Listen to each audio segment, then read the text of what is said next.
right, horror heads, it is yours truly, the mouthpiece of the Northeast, Jimmy J, alongside the one and the only, the anesthesiologist, Swift Knox, and joining us today, special guest right now, Batman in the building, because today, the man behind the man himself, Tommy McLoughlin, is going to be joining us at 8:30 today. I'm excited about this. We're talking Jason Lives, and I always forget to stop the infinite loop on this audio. So there it is. How to manually just instant cut off. We are back, baby. Horror 365 live. Once again, another week in the books. Thank you, Bat fan, for joining us today on this conversation we're going to be having with Tommy and a little bit. How you been, brother?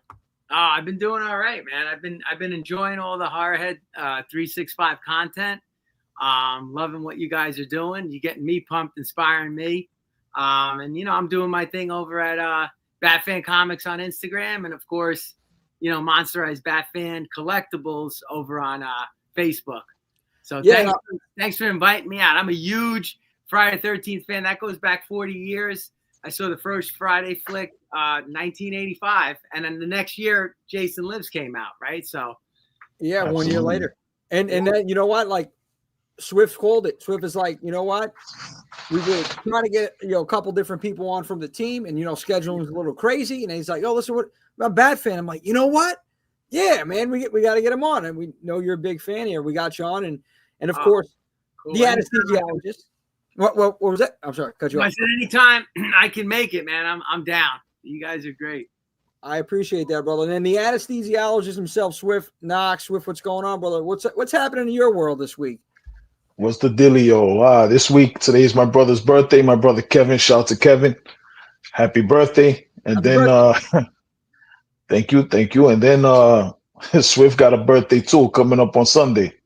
So, I don't really care about that, but it's Swift's birthday coming up. Come on, Swift's birthday coming up. The Swift birthday celebration.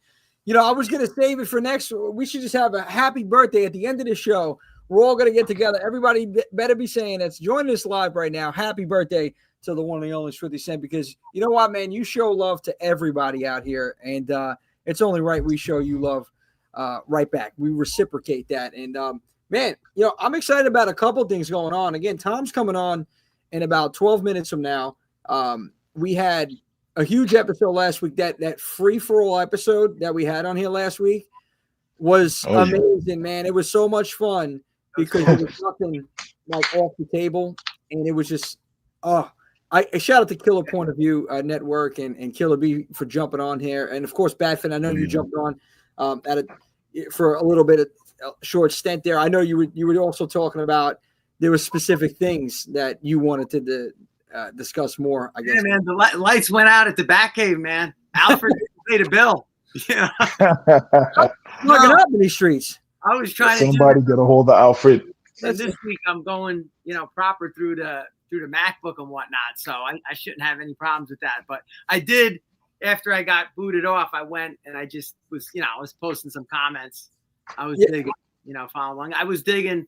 I think we got onto Friday the 13th, of course, and then the Halloween series. So Swift gave me some good recommendations because I'm gonna have to be doing, I'm gonna do a little Halloween marathon. It's been a while. Michael Myers was. Like if Jason was one, Michael Myers was like 1A or like number 2. Yeah, that's it. I mean, they're the two greatest franchises in horror history. It's on that Mount Rushmore of horror icons for sure. 100%. And dude, I appreciate the comments. I seen last week, man, you were engaging. Every week you're jumping on here, which I can't thank you enough. We're gonna get to the chat momentarily as well. I know another problem we have is sticking to 8 o'clock. I say 8 o'clock, but for those of you that have been tuning in for a while now, it's always 8:15. It's like there goes some delays here, but we're rocking. And last week, I just back onto that. I couldn't get over. So once a month, this is what I want to do. I want to have those free flowing conversations on RQ Rules, and it really was. And yeah, they broke me last week, guys. Oh yeah, 80s horror. Oh yeah. Comment. I'm not even going to get into it because I don't want to get worked up before Tom. Oh yeah, I saw that video. I don't think I was on at that point, but I saw the clip of it. I was like, wow. Yeah, I didn't even want to watch back the clip. I didn't even want to edit that. I was just getting upset editing and just thinking about what Ashley at Killer Point of View Networks. But anyway, shout out to them. Okay, we show you love. I'm gonna just not even acknowledge that statement, and we move along. Okay, let's hit some of the comments up. We got Brooklyn lady Ellie in the house. She's wide awake. Hey, Ellie, welcome. All right, good. So you're gonna party with us all night long? Oh, yeah. Woo! All night long. Woo! That's what we're talking about. Hello, everybody. Hey, Tiny. We got a Lady Terror in the building. Thank you so much for coming out. She may be one tiny, of the greatest to ever do it. Yeah, jumping on every week, supporting, man. Nemo, what's up, Nemo? Thanks for coming out. Appreciate it, Nemo. Welcome once again. And like I said, since we found you, we're not letting you go. And I know that's I'm just getting so old. Wait a minute, you commented and you're here at the same time? Oh, this got to be so. There you go. Monsterized Bat fan. He's in the house. Or shall we say he's in the Bat Cave? Which one? That was from the Bat Cave. That was Alfred doing that. I know it was. Yo. What's up, bro? How you doing? The Steiner Kobe Cole. That's it. The Steiner recliner. The beach is a dangerous place. Oh man. Thank you guys. Yeah. So all you fathers out there, happy Father's Day coming up. Happy Father's Day. I mean, we'll be back. We'll be back before Father's Day. That's next weekend. Yeah. You got me nervous. I don't know if it was this weekend coming up or not. Yeah. No, it's the following. Well, here we go. Mama Swift in the house. Hey, what's up, man? How you doing? What's going on? Thanks for joining us. Thank you for jumping on here, joining us here. Killer React. Oh, yeah, I know you heard it. Killer B. Once again. Listen, Killer B brought the heat. He brought the hot takes, and they were hot as hell. Yeah, they were. The hot takes. Those hot takes were hot as hell. Everybody was taking them real quick. Oh, yeah. I'll tell you right now, we were not really enjoying them, some of them. But move along here. Man of renown, what's the dilly? Thanks for joining us once again. Coming in strong every week. Appreciate it. Thank you. Oh yeah, man. Big dog. Brandon. What's up? What's happening? What's happening, buddy? Nemo. Oh, yep, it's G's. Yes, yeah. I saw her. I told her happy birthday, man. I told her happy birthday. I saw her. Our life in horror. Our life in horror. Salute. Keep grinding. We see you. Thank you so much for joining us every week. Under the floorboards. I celebrate Mother's Day twice. She came back from 7-Eleven. What's up, Under the Floorboards? How you doing? That's what I'm talking about. What's going on? Long John Silver. You know, I wanted to get into something before, but we're gonna wait to the end because it looks like right now we're not gonna waste any time. We have the man, I think himself. Well, he's in the background. I don't know if he's ready yet to go. Might be. Well, we're gonna give it a couple minutes. 8:30.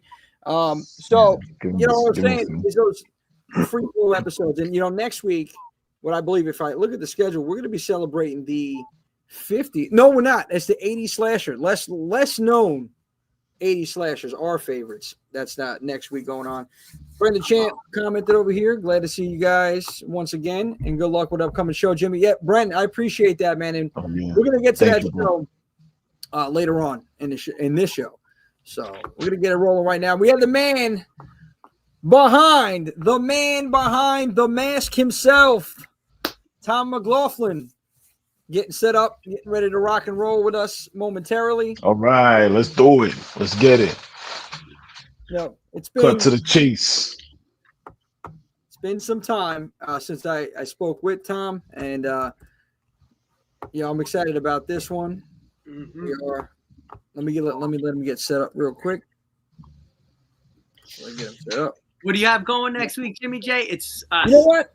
80 slashers. Is that what you said? Yeah, 80s, less known 80 slashers next week. We're going to be talking about, and we're going to have Scott Goldberg. I know jumping on that conversation. You're more than welcome to jump on the combo next week, and we can talk. All of us are going to pick one. That's my wheelhouse is the 80s. I gotta get caught up. You made a good statement last week about where we are with horror movies now, and it's like you were saying, it's another golden age, and I'm kind of out of the loop with some of the newer stuff. I got to admit, I'm more of a vintage guy with the collectibles, comics, and the horror stuff. So I got to catch up a little bit. But anything 80s and that era, for sure, man. I could either hop on here or be typing away some comments for sure.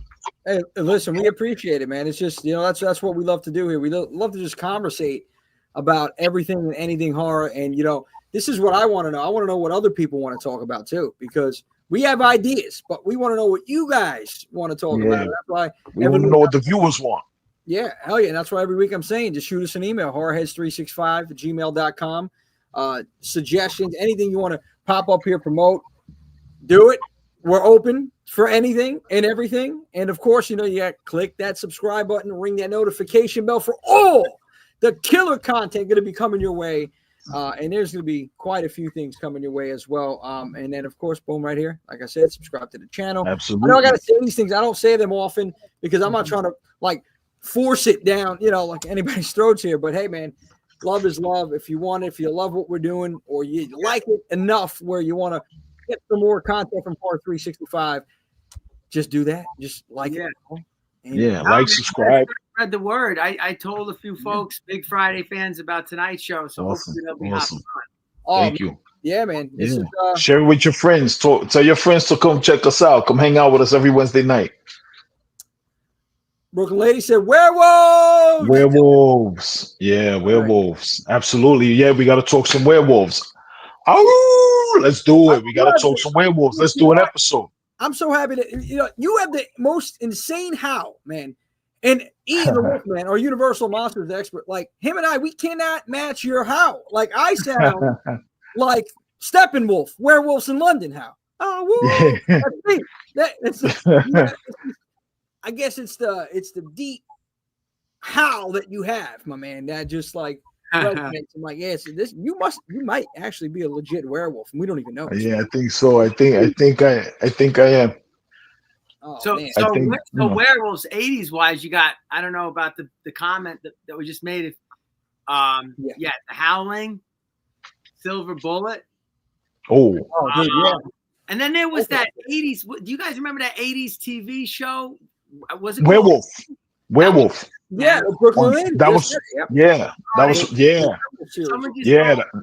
was one of the first shows on the Fox network when they became Fox. Yeah. Listen, the special effect. Rick Baker did the special effects for that series. That series was pretty good.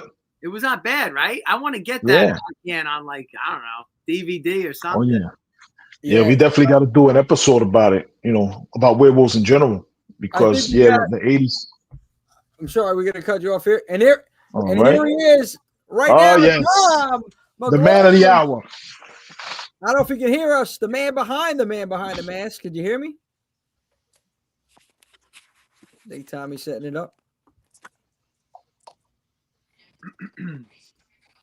The man himself. Yeah. Tom, if you can hear me or see me, let me know. I think he's setting up, getting ready to rock and roll. Still adjusting. Yeah, still adjusting. Yeah. We got Rebecca in the building. Says hi. Rebecca, how you doing, man? How you doing, Barbie girl? How you doing? How's everything, mermaid?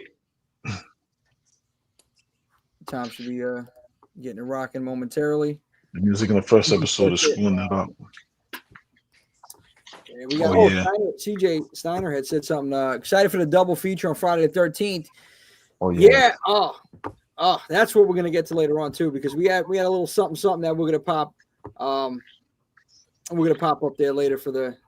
Oh yeah, very excited. Some of you may have seen it already. Tommy, can you hear me?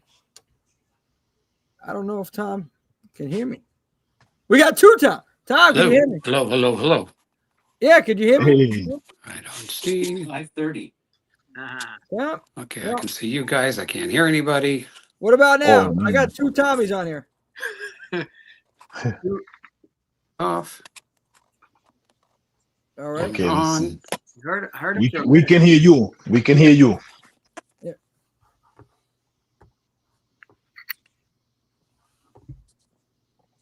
Tom, can you hear us?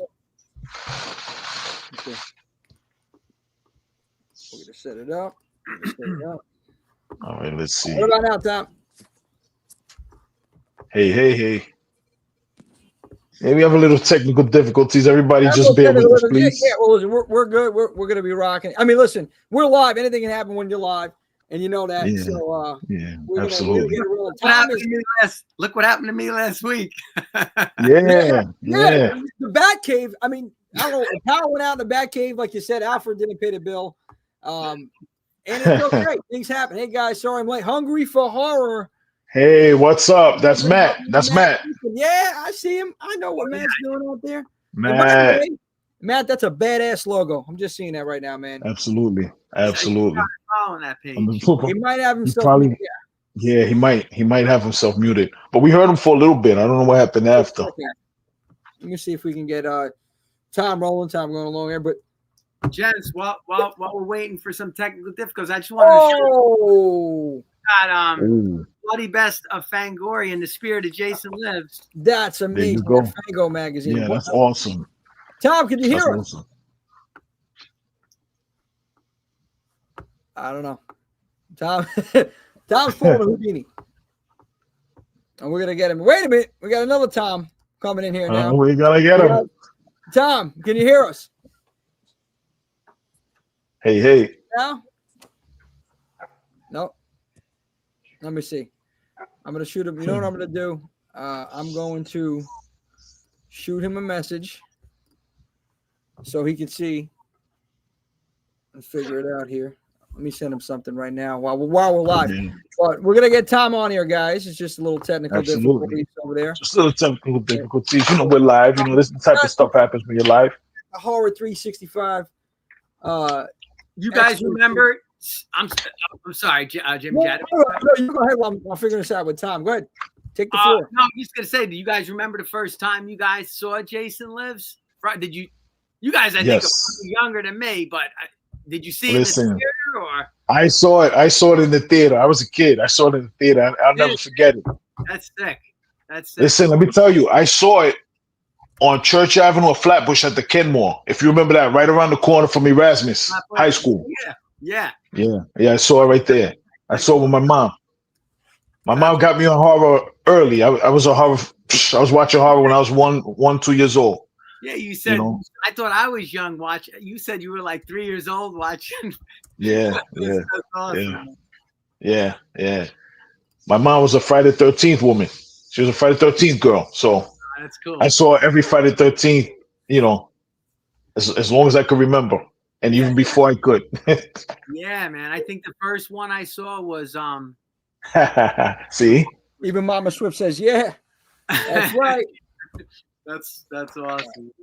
And we're gonna see Dangerous Animals. Oh yeah, I want to go see that. I'm very excited about that film, and nobody's really talking about it. Listen. I love creature features. I love shark films, and Jai Courtney. I'm really excited about seeing that. I think it's gonna be good. But you know what I think? What they're saying with that, the most dangerous animal is that man that owns that boat that has those. Yes. You know, has it. Yeah, that's the animal you got to watch out for. Yes, more than sharks in the water. But yeah, I cannot wait to see that film. It looks really good. Yeah, it does look good. I'm excited about it. It's like one of those that I already feel it, that it's going to be one of those films that are just going to have you on the edge of your seat. It's like that'd be, suspenseful. Yeah. Oh yeah. Tone for it already. But switching back to what you were talking about, Bat Fan. Listen, first movie, the movie that made me really fall in love with horror was Jason Lives. That was the first movie I rented. So, I mean, that holds a place in my heart. I'm trying to see, where if we can get Tom back and rolling over here, which we will. We're going to get him on. In the meantime, I'll tell you what. This is what we're going to do. What I'm going to do is I'm going to pop up the promotional video. So, for those that don't know, next weekend, we got an event at the Emmaus Theater in Pennsylvania, Emmaus, PA. Oh, yeah. Double feature Friday the 13th, the only Friday the 13th this year, and it's going down. I know there's festivities everywhere, but no one is doing it like we are doing it. Horror 365, Emmaus, PA, and especially for the price, I think it's about 18 and change online for the double feature in the theater. You're getting, ready for this? You're not only getting 1 and 2 on the feature, you're getting the Horror 365 team there. We're doing live skits. We're going to have a cake. You guys are getting the exclusive. You're having a cake for Jason. We are celebrating his birthday, and we're going to be giving out legit, like real cake to everybody that comes out there. We have cake.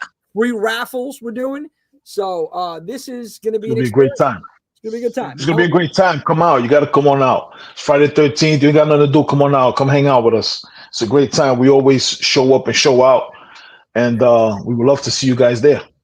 Absolutely. And, again, affordable rate. Oh, was about to show this video. Let's see if we got Tom on. Is that me? Oh, there we go. Live. All right. Yeah, there live. he is. Jason lives and I made it. Okay. I was about to say we might have to get Mother Nature to send a lightning bolt down to that computer or your setup over there. I ran out of lightning bolts, boys. There's always more where that came from.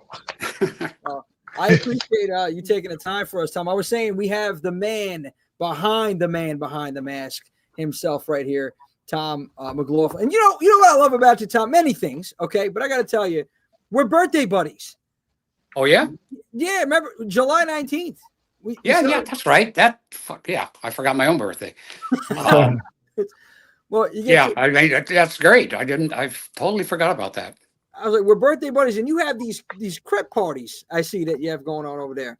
I don't know if you want to tell the fans that don't know that watching right now what this is exactly, what you do for your birthday. I just did an interview for Daily Variety about Hollywood Forever Cemetery and my relationship with that place. And of course, the big thing, is my tomb, my crypt being there. And every year on July 19th, I'm there with fans, friends, family, and we do a crypt warming. It's been going on for 12 years, and we don't acknowledge the crypt. We don't talk about death. We just talk about whatever shit's going on in our life right now, whatever we're working on, heading towards, just about, our lives, and try to kind of fill the whole corridor with people that are loving doing whatever the hell they do. And, my theory is that residual energy hopefully will stay there. And my hope after I'm gone is that the crypt will act as some sort of modem, is the only way I can put it, is something that Houdini didn't do. So I'm going to try my shot at it. If you got to go to this one place, you got to be in the right mindset to do it. There's instructions literally on the crypt that tells you what to do. And, it's my third act. Wow. Very interesting. That's amazing. I can't. Yeah, I mean, listen. I got to go to one of these crypt parties now. I got to make it out there and celebrate my birthday over there. But this is something special, and it's cool that you get everybody together to talk about life and things that are going on instead of death. I mean, I'm not going anywhere as far as I'm concerned till 2050. By 2050, I'm 100 years old. Fuck it, I can go now. If I get past that, great. But my buddy Dick Van Dyke, he's heading for that, 100 right now. He just turned 99 a few months ago, and he again is like my hero in terms of having worked together and just loving where his head's at about life. Oh yeah, and you work with so many great people. I remember we added you on a show a few years back. And we got in depth with some of the people that you work with. I want to ask you now that you brought Dick Van Dyke up, anybody that other than him that stands out to you that who was your inspiration growing up? Growing up? Oh, that's a whole nother thing. I thought you were just in terms of inspiration in their craft. I guess you can say that, Tom. Yeah, for their craft, like their particular, like who inspired you to do what you do? I was supposed to do a movie with Marlon Brando. He okayed me as the director. I went to his house and met him. And the cool thing about his house is that you go up this road in the canyon, and there's like two roads that go one way and one straight down the middle. If you go straight forward, you get to Jack Nicholson's house. If you go to the right, it's Lauren Beatty, and you go to the left, it's Marlon Brando. And I spent 3 hours with Colonel Kurtz, the Godfather, and it was surreal. And, he just... he's a genius and he's crazy at the same time. And it was one of those amazing experiences. So we got everything okayed, what we were going to do and stuff. I go to Toronto, start up the movie, find the locations and stuff. And suddenly he decides he wants to completely flip the characters so that he was going to play the younger character and somebody else is going to play the older character. And, the studio just went nuts. And so basically it was like, no, he's not backing off of this. And they're paying him $1 million a week to do this thing for 3 weeks. So they went, we're shutting it down. Come on home. And instead, I got Donald Sutherland, who was just Mm. fucking amazing. I mean, that was one of the greatest collaborations I've ever had with an actor. So it's kind of a blessing, I guess. But I got my 10 minutes with with Marlon, so I know what everybody's talking about. So, I mean, did he make you an Wow. offer you couldn't refuse? No, yeah, he made me an offer I quickly refused. But the one thing, these are do you guys remember the whole Monica Lewinsky thing Oh, and yeah. President Clinton? Absolutely. Yeah. At one point, we were talking about something, and suddenly he goes, what man here wouldn't take a blowjob from Monica Lewinsky? Huh?" And I went, I got a good marriage. I don't think you're an idiot. You're an asshole. You know, any man would. Oh man. That was a great impression. Oh boy. That was the highlight for me. Was that Marlon called me an Oh asshole. man. That was great. Oh, He man. was going through some things, huh? Under the Floorboard says, my buddy Dick Van Dyke is one of the coolest lines ever dropped. Oh yeah. That's the illest flex ever. Yeah. That is the biggest flex you could do right now. Yeah. What's Captain happening? McKay, how you doing? What's going on? We got a couple of fans chiming in. Brando, he said, hungry for horror. It's Matt Griffin. He says, I heard Brando was like that. Oh yeah. Yeah. That's an incredible story, though, Tom. Yeah. No, I It is. talked to every living director that he had worked with, and they basically all said the same thing: run, don't walk, because what he does is he hates directors other than Eli. What's his face? Who did the Streetcar and did Street Climbing right Desire on the and tip of my tongue. Oh, my God. Yeah, it's one I'm trying to think. who was that? Oh, Andy, I'll think of it so I get my brain off of it. But I know somebody in the comments knows. one of the Tell first us. guys he had, that he thought was a director. Everybody else, he has no respect for. He doesn't want to listen to them. He Yeah. was at a point where he didn't want to learn his lines. He just wanted to have them either on a card or coming through his headset so that he could spontaneously, say them, having just heard them. So he was kind of on a whole nother level. But I had a couple of directors that said, he researched, he had somebody research background stuff on me so that he could bring it up in front of the crew and embarrass me. And Really? it was amazing. Yeah.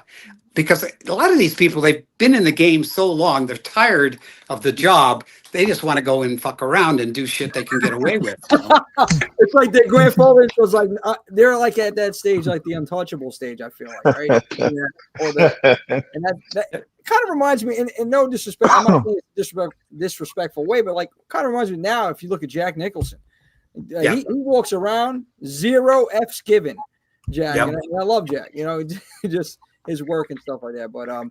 But Tom, I could say there's so many things on my mind I want to tell you, but I know that we have a couple people here, especially Bad Fan. He's a huge fan of yours. I want to give him the floor now. He has killer collectibles back there, by the way. I'm noticing. I've been first of all, I just want to say, Tom, amazing.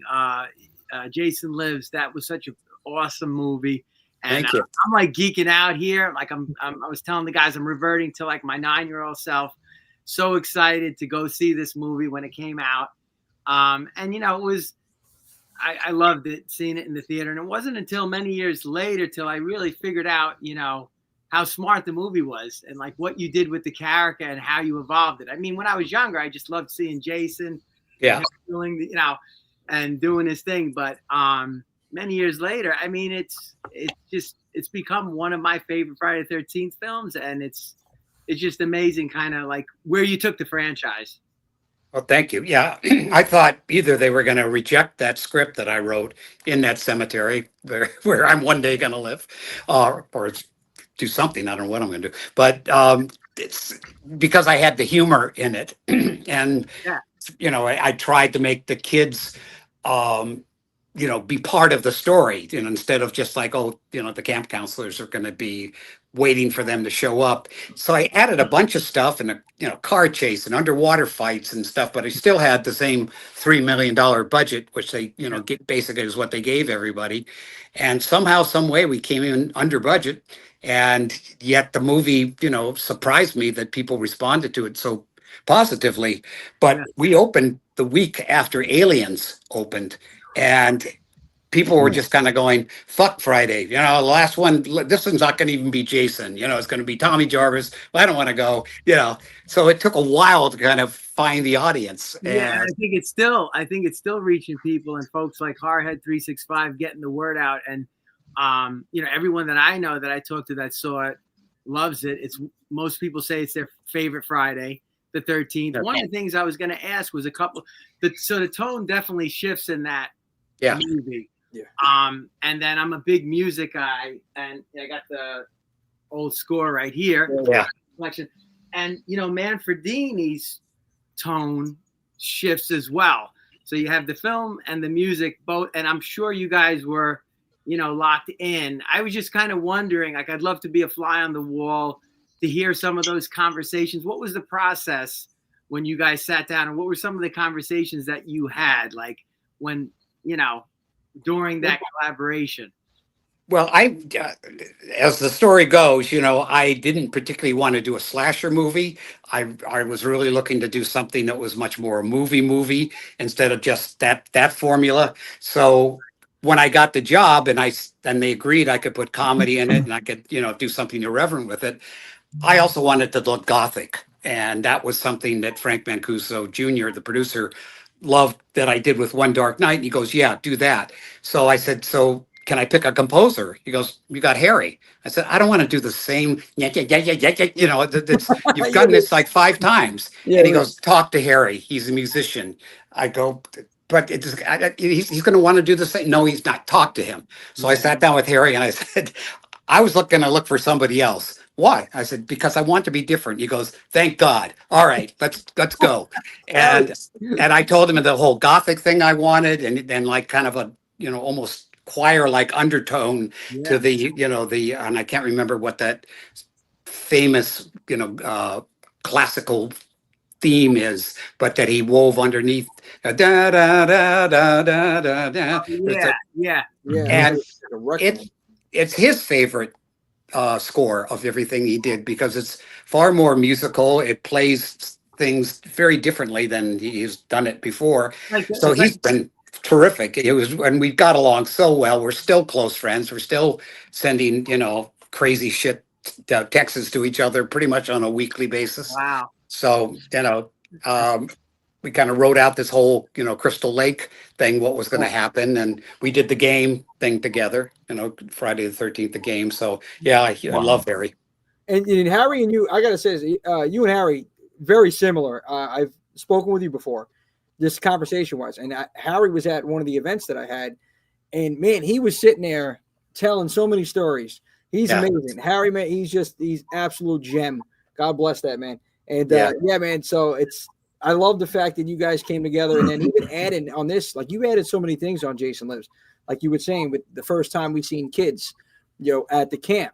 And then this is also one that had zero nudity in it out of all the other Friday 13 films that we talked about. And I think there was, for me, this is my favorite, and you know this, I've said this plenty of times. This is the movie that got me hooked on horror. It's the first one I rented at a video store. So seeing this, I was like, that was it. My mother would not allow me to rent anything for horror. My aunt was the one that took me to Blockbuster. Boom, I rented this and I was hooked. And then I think it grew on a lot of other people, as you said. I have a comment here from Under the Floorboard says, what do you think made it so well received to a cult following? He said it's similar to like a Halloween 3. I would not say Halloween 3, in my opinion, because this is the best, my opinion, the best in the franchise. But well, thanks. I guess they were asking what do you think made this movie well received after its release? Because you were up against a lot with Aliens 3, Aliens the week before. Aliens. Woo. Yeah, no, it didn't do well at the theaters. You know, the people that caught up with it maybe 3 weeks in, you know, when you're seeing it on a triple bill, you know, down in the worst part of town, you know, the prints all fucked up and stuff. No, it was, you know, through VHS and because I think Beta had already gone by, but VHS and then of course laser discs and then into, you know, DVDs and so on. That's where it really kind of found its life. And, you know, the fact it gets voted, you know, the favorite every year, you know, through both critics and fans, between this, the first one, the original one, which I think, should be number one because it started the whole thing, and then part four, which I think is great. Great. If I was to say what's the best Friday the 13th, I'll say part four.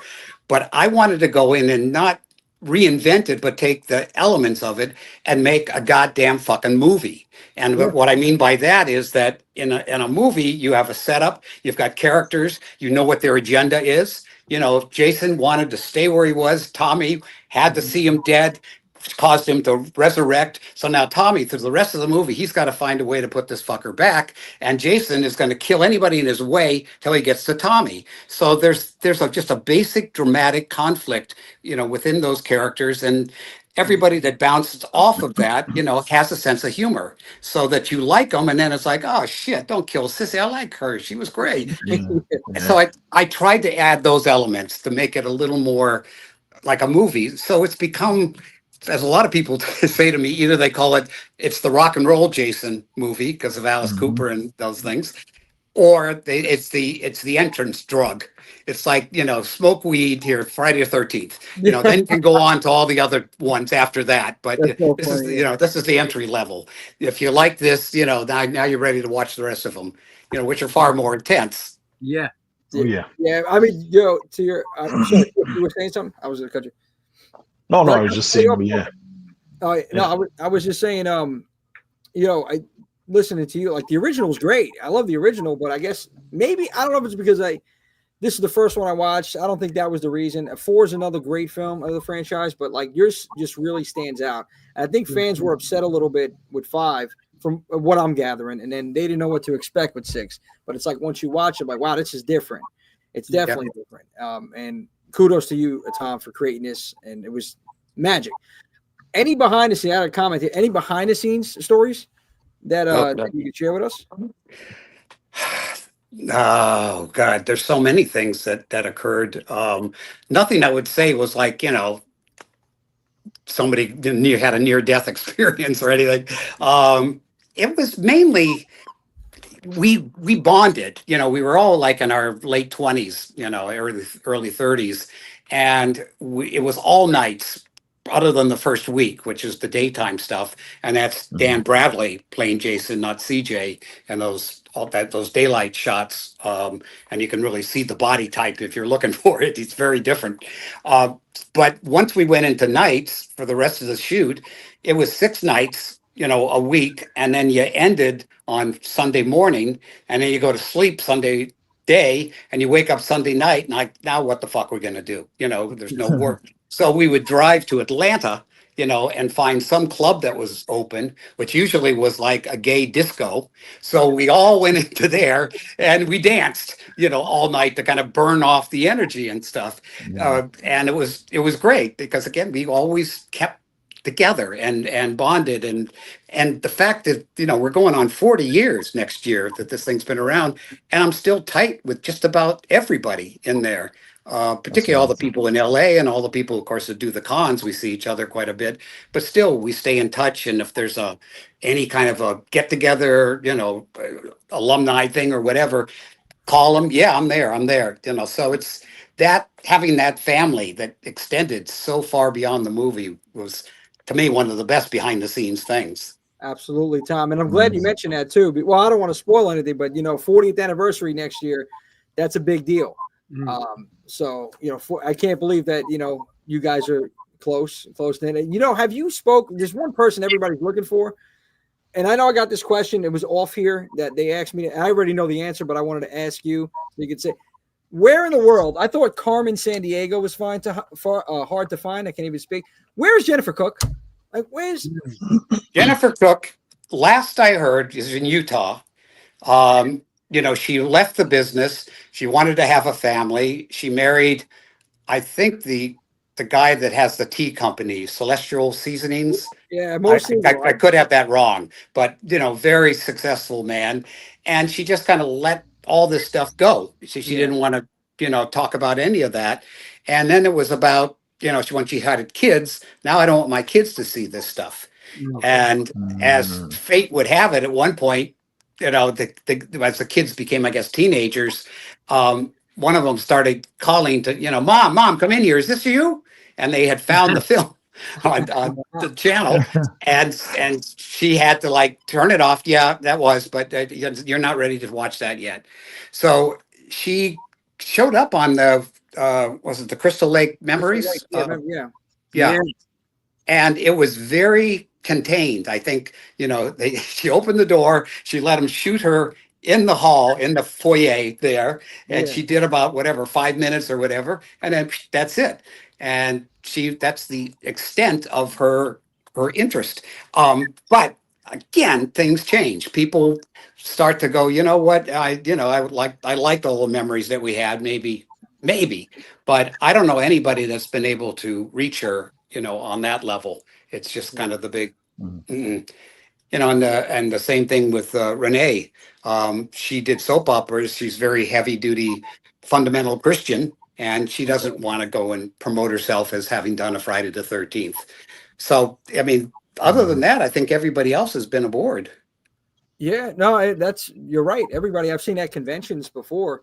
And that's what I was wondering, like, if there was some sort of event, maybe specialized just for her movie, would she ever show up? Because I know there's people that were asking about, the only person they haven't got autographed on their placard or, some of their merch was Jen, and she was a big part of that film, one of the main. She's huge. Yeah. I mean, I loved what she did, what she brought to the film, because it was exactly what I wrote, which is this smart mouth, attractive girl that was as tough as he was. And at the end of the day, yeah, she could call her a final girl, but she also saved the guy. Tommy would have been down there with Jason if she didn't swim out there and chop his head up. So it's like she really served so many great story purposes. Plus, she was just, incredible to look at. And her and Tom Matthews just banged that dialogue back and forth exactly the way that stuff goes in those 40s movies. It's like it goes the speed of life, quick and fast. And we all wish we could come up with one-liners that fast in life.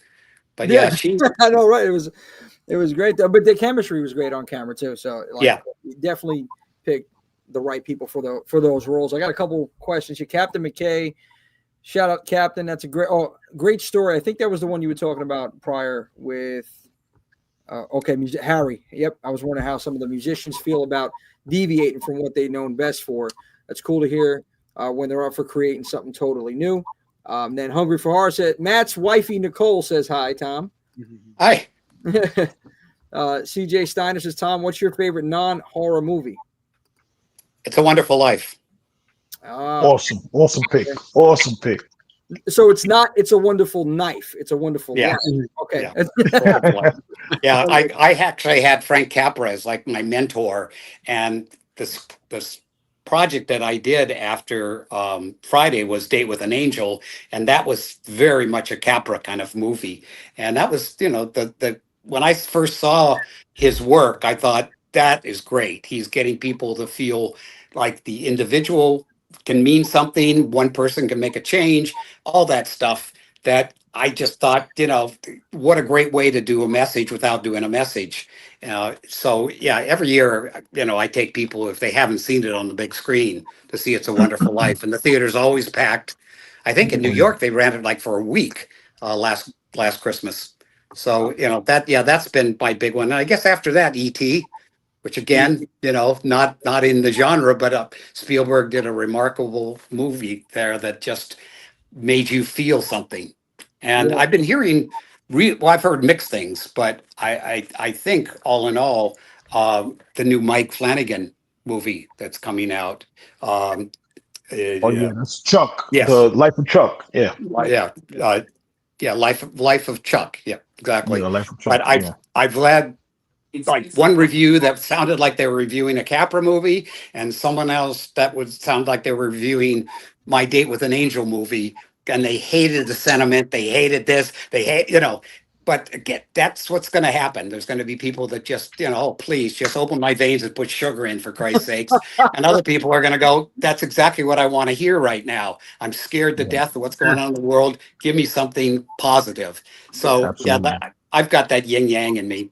Tom, I got to give a shout out to Date with an Angel. I saw that like in the 80s. My mom was a huge All My Children fan. So she knew the actor Michael E. Knight, the lead role, and that was a fun movie. It's nostalgic. When you brought it up, it came back to me. Yeah, it was something that I thought was going to be the movie for me, the one that I'll always be known for, whatever. And ended up being Friday, which never expected that. I liked all these movies, and most horror movies still. You play good the first week, everybody goes. Second week, it's like, yeah, you got to go see this. Third week starts to drop seriously. Well, the second week usually drops 50 or 60%. Then then it starts to disappear. And I thought that was going to happen because that was very common with all those movies in the 80s. They had a very short screen life. And then you're going, well, they're not going to show this thing on TV, and DVDs and VHSs and stuff hadn't really taken off to the point where it was such a huge market. And now I don't know where we are with streaming. It's like they try to decide what they're going to do with it. But there's nothing, every Thursday fucking night, me and my girlfriend, Laura, go to whatever is opening that's a horror movie so we can see it before all the mud people do. I want to get in there and see, you're going to have either the fans like us in there to go, okay, scare me, make this happen. Or you're going to have people that just have no idea what they're seeing, but they want to see it and they haven't read anything or whatever.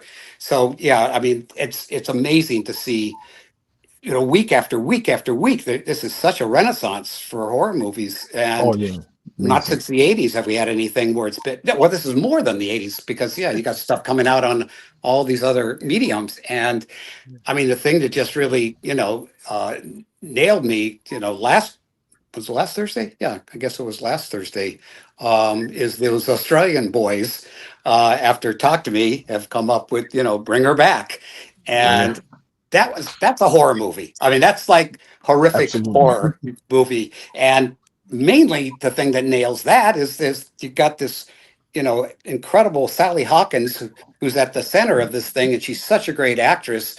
And she just, almost like Mrs. Voorhees or any of those, Misery, you get into her and believe in her and stuff. And then when things start to change, it's like, whoa. But some of the effects and the fact that, it's kids kind of in the center of this that you care about, it really has an emotional wallop to it, which, I think is just great for horror. Oh, yeah, it's pretty heavy. It's definitely some heavy subject matter.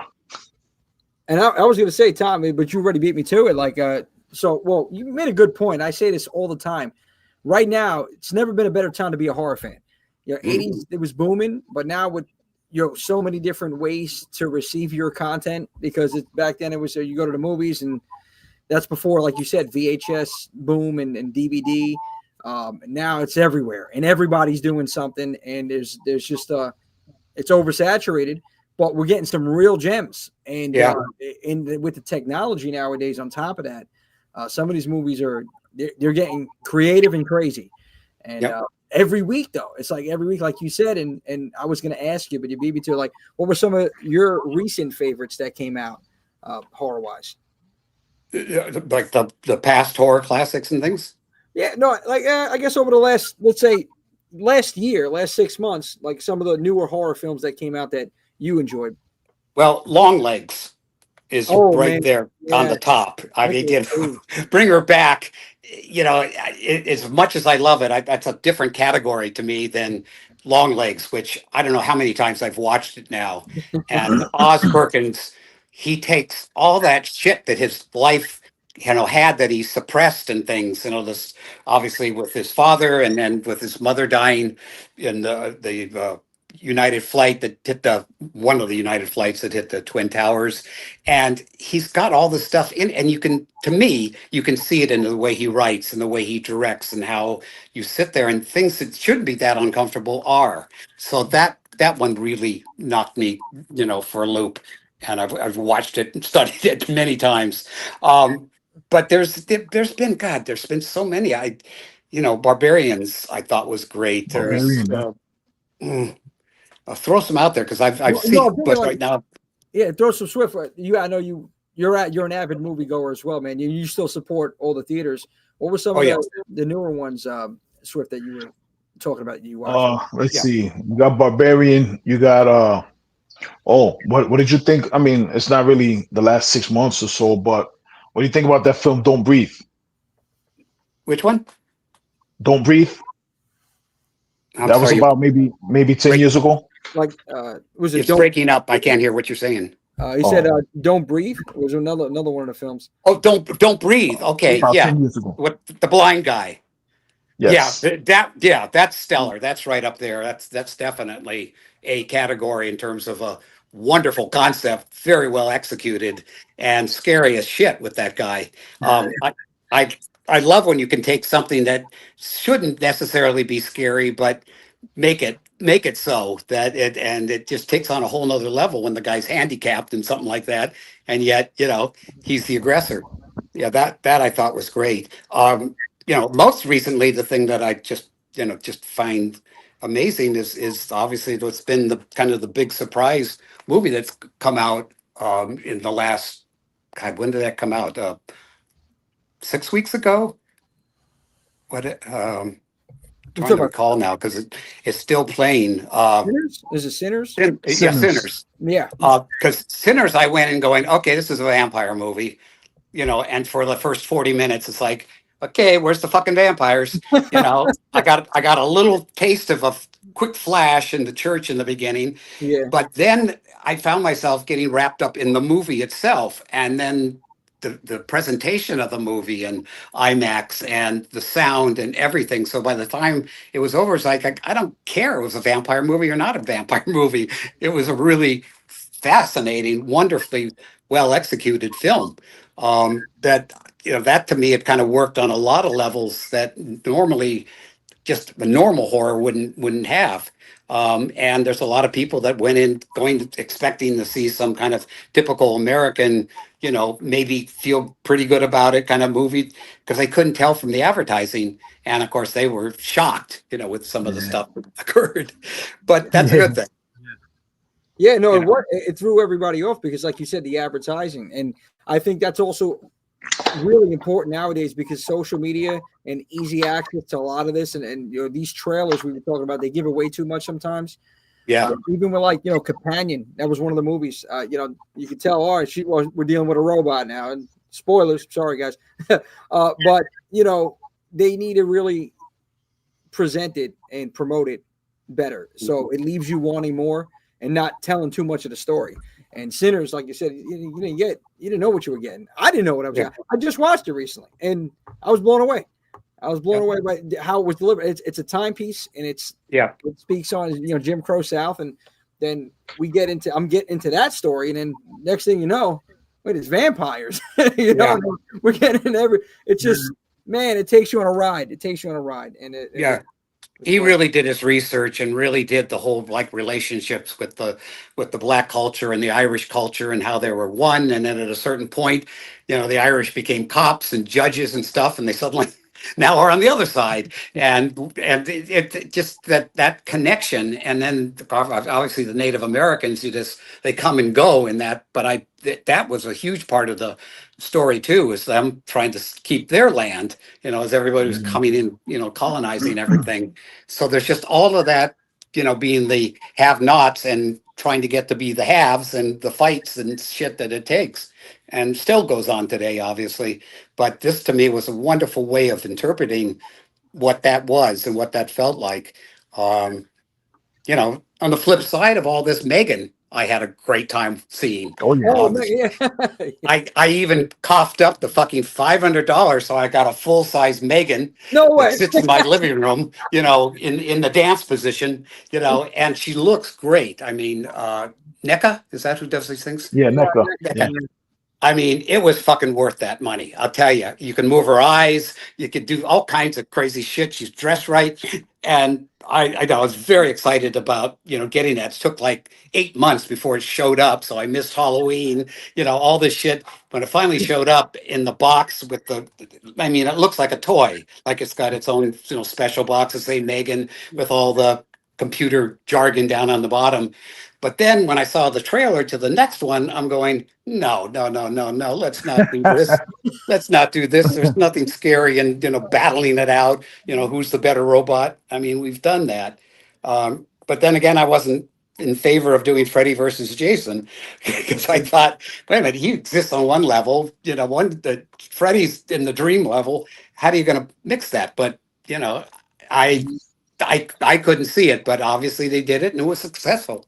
So I always thought Jason versus Michael would have made more sense. Bringing those two iconic characters together. Because like if you look at the classic monsters of the 40s, they started crossing all those characters together. So it's kind of cool to see them cross the new generation of monsters. But yeah, Jason and Freddy was a tricky one. That was a tough one to pull off. The story.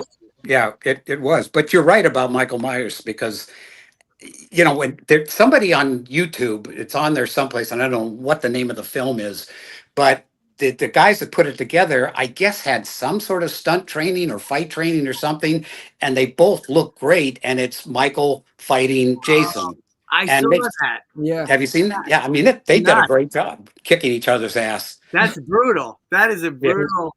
Did you guys see that? No, I seen. Yeah, online. I saw it. Yeah, it's. I got to go back to the point of Megan. Tom, I'm expecting to see a TikTok video of you doing a dance with Megan somewhere out there. might go viral. And we got a comment here. Brooklyn lady says Megan's new phrase: hold on to your vaginas. Yeah. Oh yeah, that is. Wow. Yeah, that's a new phrase. Getting crazy out here. I don't know what they're but. Oh, man, I don't know. I have an aversion every time I hear things like, waiting for you, bitch. I mean, it's like, okay, alien again. We keep going back to that, that line. And it doesn't, I don't know. It just is reminiscent and not has any power anymore. When somebody can come up with something fresh, great. Which was another thing I tried desperately to do with my Friday is create new jargon, create words and for things that don't exist and see what happens. And I've seen people with, T-shirts, that have the ya bang or have the some of the other things that, I made up in there. And the guys who have what were you going to be when you grew up? What were you going to be? Dead Meat, the Dead Meat podcast. And they start right with that image with the two boys under the bed, you're gonna be dead meat, and they're very open about where they got it from. And I went, that's great. That one line, created a whole horror. I think they have awards and everything now. They do. So they do. They do. Yeah, the Dead Meat podcast, right? Dead Meat. Yeah. Dead Meat Awards. Yeah, they do. Quality work. And imagine that mashup. For some reason, this is all that just went through my head right now. What were you going to be when you grow up? And I hear Mr. T from Rocky, Dead Meat. Oh man, Tom, I got a little segment. I got a question for you. I'll save that for after this though. I'm all over the map here because you got me excited talking about some of this stuff here. 2-minute drill here. So it's a bunch of questions. You got to get it in 2 minutes. I know some of the new people that are just jumping on here, they have never heard this or seen this before. It's a little segment. I'm going to ask you a bunch of random questions, no right or wrong, but you got to get it in 2 minutes. And I'm going to set this alarm and let me know when you're ready to rock and roll. And we're going to go. You ready? All right, Tom. Favorite horror icon? Jason. Weapon of choice? Machete. To remake or not to remake? Remake. Well, I'm really dying to see Guillermo del Toro's Frankenstein. I'd never say that before, so that could be great. Not to remake. Citizen Kane. I don't know. Best horror personality. Best personality. Norman Bates. 80s or 90s horror? 80s. Favorite psychological horror movie? The Haunting. Favorite horror movie quote? We need a bigger boat. Scariest film you've seen? Scariest film I've seen. This shit doesn't scare me. That's the problem. My nightmares, life scares me. What was the scariest? I guess The Exorcist, just by being in that audience and feeling how they were feeling, and they were shocked. It just shocked the shit out of everybody. So, I mean, that stands as the granddaddy to me. Universal monster of choice. Dracula. Wes Craven or John Carpenter? Wes Craven. Favorite Halloween? Favorite Halloween? Yep. First, Halloween. the original. Best horror movie score or theme? Best horror movie score or theme? Yep. Guess got to go back to Jaws. If you can make any horror movie come to life, which would it be? My next one. I've got scripts that I'm trying to find places for it. It's like it's like I have, for me, 25 years to go and do something brilliant, and I've got to find what that is. And it's like, I'm not going to obviously give up or get in that crypt until I find that. So I've got some good possibilities, but it takes a lot of people to make a movie. Well, we're going to segue right into that. I had a couple more questions, but I want to segue right into that right now. You did good. You did good. We had a couple more left. Matter of fact, I'll give you one of those. Horror movie crush. What was your horror movie crush? Wow. I'll say Jennifer Cook.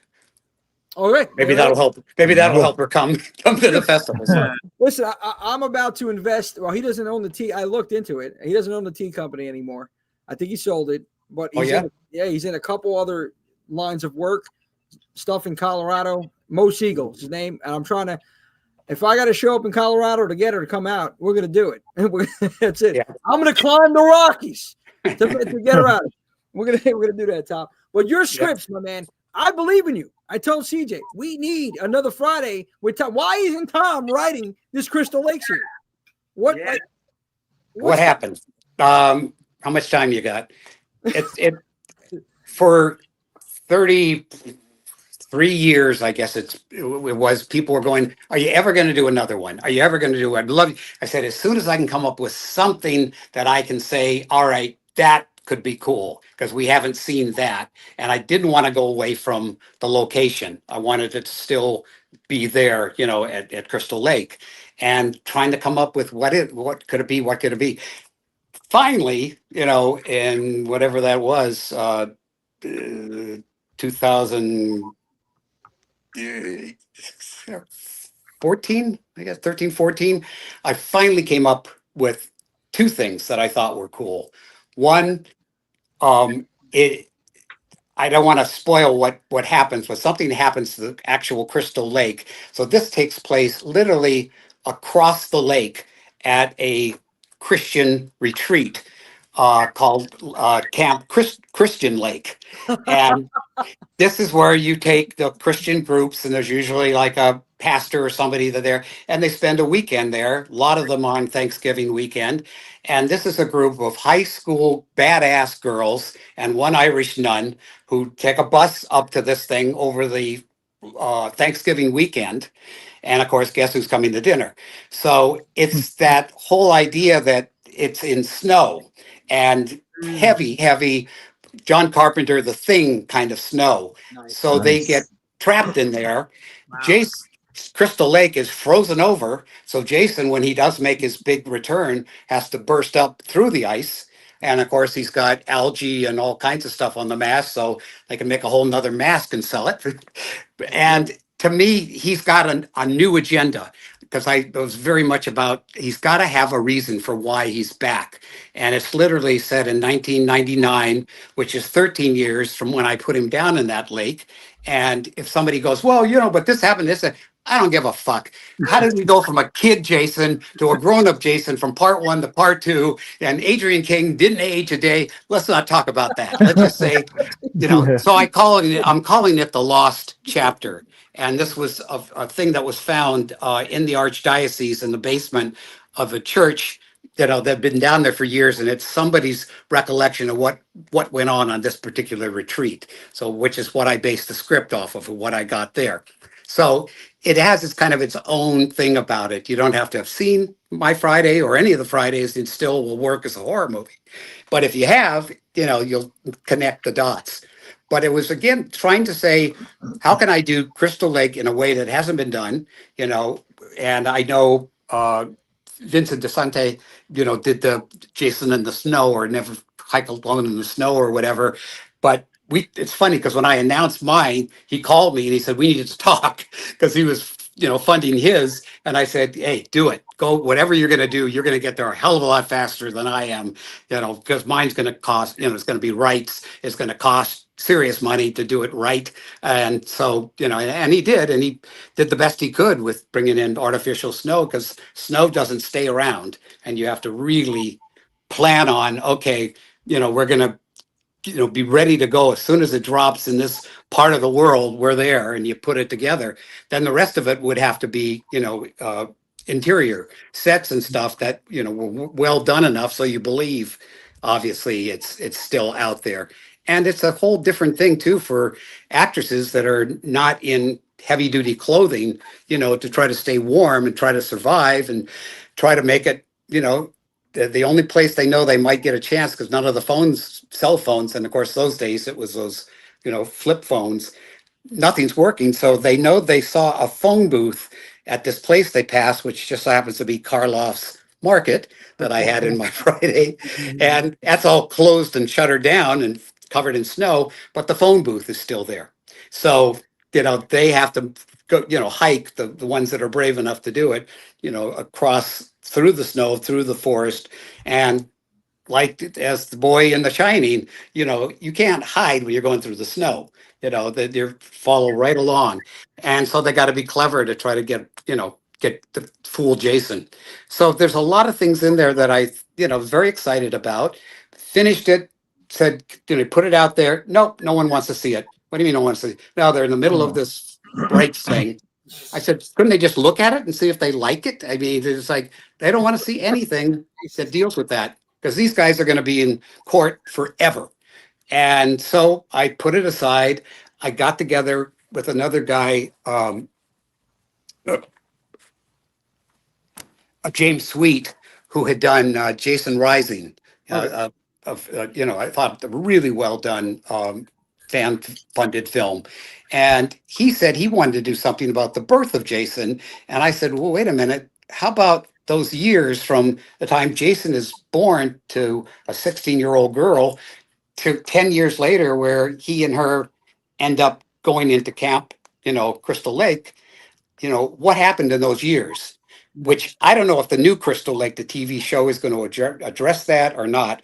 But we went headlong into it and basically created a female serial killer unlike any before. And of course, she's got every reason to be pissed off because, you know, her son is a thing that gets mocked. After World War II, anybody that looked, you know, strange or unfamiliar was a communist. We were waiting for Russia to lay the A bomb on us. There was a lot of fear in this country during the 50s. So, you know, basically set it in those small towns and things, you know, that they go through. So we got this whole thing together. We were excited. And then suddenly out comes the announcement, you know, Crystal Lake, you know, Universal, NBC, Peacock, and A24. And A24, I went, oh fuck, it's got to be good then. You know, those guys can't do trash.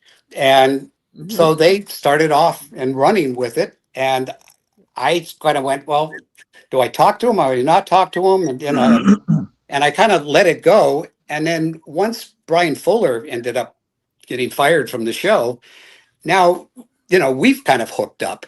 So like tomorrow night, I'm going to go see his Dust Bunnies, the directed film, the first thing he's actually directed. And it's just so ironic because back in those days, I would have done anything to been, you know, part of the buddy system in that the new Friday. But at the same time, I don't know, you know, what the new guy, Brad Kane, I think is his name, the showrunner is, but he obviously, you know, did Derry, which is coming out. We don't know how that's going to be, but he obviously knows the genre. And I've directed Linda Cardellini in a movie called The Unsaid with Andy Garcia. She is great. So they definitely wouldn't have been my first pick for Pamela, but she will deliver, you know. So I don't know what will happen with all that. And this Jason universe, I've reached out to those guys and I said, hello, I'm alive. Let me hear what you want to do. I've certainly got a lot of ideas and stuff, but you don't, it's like, I'm sort of like the old school thing. It's like, no, we want to do, something new and fresh.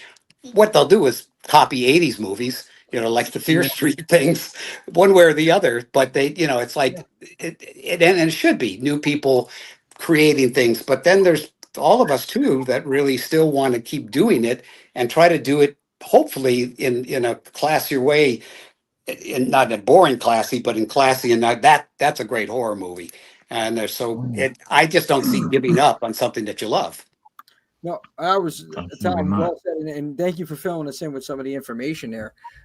Because I was always questioning, like, why we haven't got another Jason. You've seen, obviously, there was issues in court, and they finally now just recently announced the series. But the script that you just were talking about, to me, sounds absolutely amazing. I, as a fan, would want to see that. If I have the money, I'll give you the money right now. Tom, let's do this. Straightforward. Because, like, as a fan, I'm speaking from that standpoint. I'm sure many people would agree. So don't give up on that. See what you could do with that script. I don't know legally how that works and what That's the problem. That is the problem, Jay. It's these guys own these rights. The lawyer who represents Victor Miller is a billionaire lawyer. He goes after, the DC comic.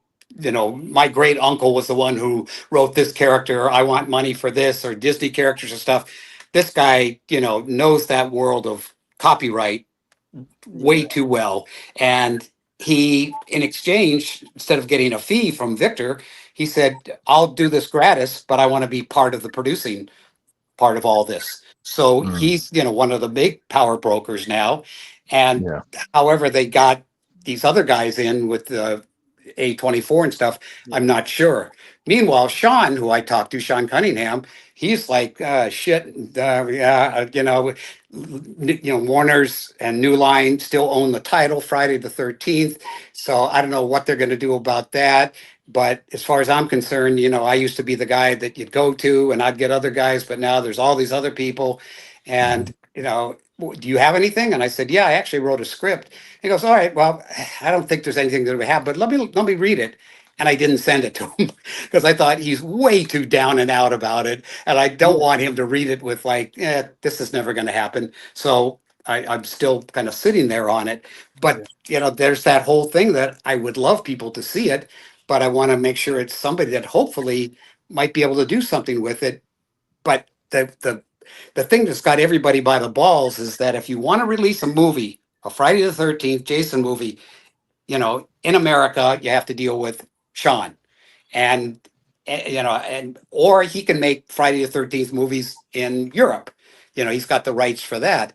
And Victor basically you can't do the masked Jason, according to what originally they said was the deal. Only Sean can do that, but he can remake the original movie with Pamela and young Jason and anything before that. But when they announced the Crystal Lake, Brian, who I'm going to ask tomorrow night about, he was saying, yeah, we're going to take Jason to space. We're going to do we're going to remake all this stuff into a whole nother thing. I thought, how the hell he's going to do that? Well, maybe if they just keep it on cable or, streaming and it doesn't go to Europe, maybe they have that in the contracts. I don't know. It's weird. There's so much. There's so many people who are part of this. It's crazy.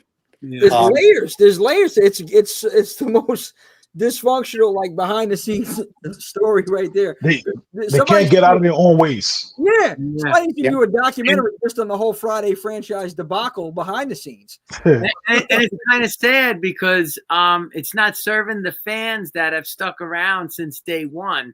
Those are the ones that really are fiending for this, that want that 13th movie. I mean, we'll see what they do with the Netflix, but so it's not really, at the end of the day, it's not for the ones that have kind of carried it all this time, right? And kind of made it into what it is.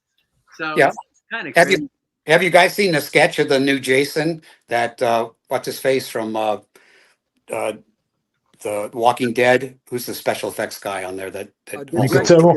Yeah, Nicotero. I see. Yeah. Yeah, Yeah, he did a new, Jason look, and I heard nothing but complaints from the fans. They did not like what he did with the mask. They didn't like, redesigning the costume. So is that going to make a difference, for them changing things? Is he going to go, well, I don't want that? Whoever's paying ultimately will go, fuck the fans. This is what we want to do, and they'll like this, like the animated Jason with the big shoulders and the chain hanging down. It wasn't my idea of a cartoon Jason, but somebody okayed it and it was off and running, and that's part of that Jason universe. So I don't know, what they plan to do with this. It's really a head scratcher. The question is, if you presented this script to somebody that's, I guess, able to make it come to life, whether it's A24 or somebody like out there. I mean, is there a way? I guess the question is, rewording it, is there a way if you presented to somebody that this can actually come to fruition? The script that you have, like anything is possible. It's a cost factor. Yeah. What has been holding up Crystal Lake is that they need an agreement they needed, and maybe they got it, maybe they didn't, from Sean for a certain amount of money to pay him before they can do something. So they're still paying, even though it's settled, there's still a number of things that haven't been, dotted or crossed to, get everybody's final thing on the deal. But it all gets down to money. When I spoke to Paramount, about mine and stuff, he says, I wouldn't touch a Friday the 10-foot pole. There's so many chefs in that thing. You don't want to go there. Warner's and New Line did not want to read the script. It's like right now, we don't want to get into that mess. Everybody's afraid of the lawsuits and things. So if somebody came along and said, okay, we're going to pay you X amount for this, and we're going to be in charge of this and that, is it possible? Yes, anything is possible. But is it going to be something that somebody's going to jump on other than a fan? That's the thing, is when I keep hearing these guys say, we don't care about the nostalgia. It's like, what do you mean? Fuck you. What do you think all this came from? And go ahead, every generation. I've got so many little kids I'm autographing things for who just saw Friday and it's like their favorite new film. I mean, it passes on, and I don't know how they can just say, no, we just want to get, a new audience. We don't care if they never saw the original Psycho. They're going to watch Bates Motel. And Bates Motel was great, but it obviously there was something nostalgic in there for us, that maybe the people who don't know, Psycho that well, maybe didn't get. See, exploit your intellectual properties, make that money. Exploit your intellectual properties, make the money. There's an audience. It's an audience. It's established. Exploit that and then create better things going forward. It's very simple. I don't understand, because like you said, who doesn't like going back in the time? All of us were kids at one point, right? And we have memories from that time that you're never going to forget. And even these producers and these higher ups in these companies, they were at one point. So they may not like it. They might not, oh, well, Friday, who cares about that? But there's something else that they grew up on that they would love to see again remade, or, add a different layer to that story, that franchise. Like with Friday the 13th, this is the Mount Rushmore of horror. It's Jason, it's Michael, it's Freddy, those three for sure. And even Nightmare, right? Nightmare on Elm Street, if they came out with a new Nightmare on Elm Street film, every horror fan is going to watch that film. Bottom line. That's what I'm saying. And same thing, I think we may have lost time. Same thing goes, like, guys, even with Halloween, when they came out with the Halloween movie. This is, it's the name, it's nostalgia, it's what people are going to go out to see. Even if it's trash, like Halloween Ends, people are going to go out and watch it. And you know what, Jimmy J, you could say that, like, the new audience wants something new, but let's face it, Friday the 13th, the spirit of Friday the 13th, what it means is really, all these years later, is riding on and I don't know if this is a controversial statement for some folks that like the latter films, but it's really, I mean, in my mind, it's still riding off the energy from the first 6 films. You know what I mean? Kane Hodder was huge, and he kind of left his mark on the series. But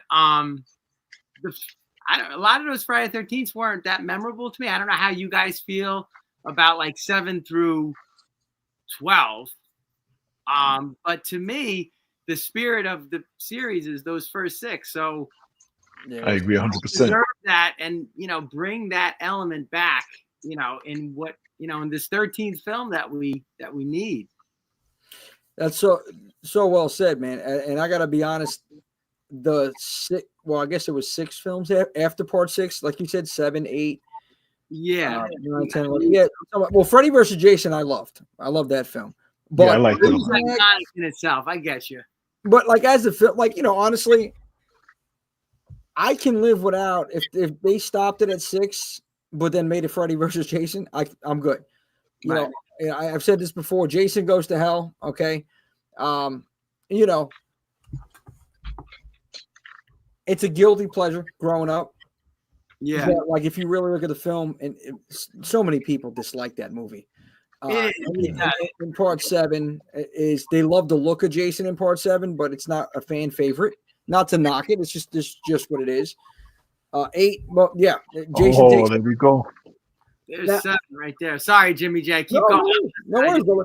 Like I can honestly live without him. Like, yeah, I like him, but it's not like the first 6. To your point, it doesn't have that heart. It does like Bat Fan said. It doesn't have the spirit. It doesn't.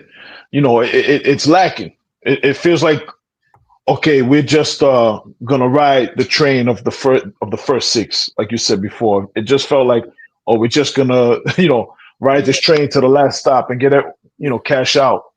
But it lacks the heart, Yeah. Yeah. No. Yeah.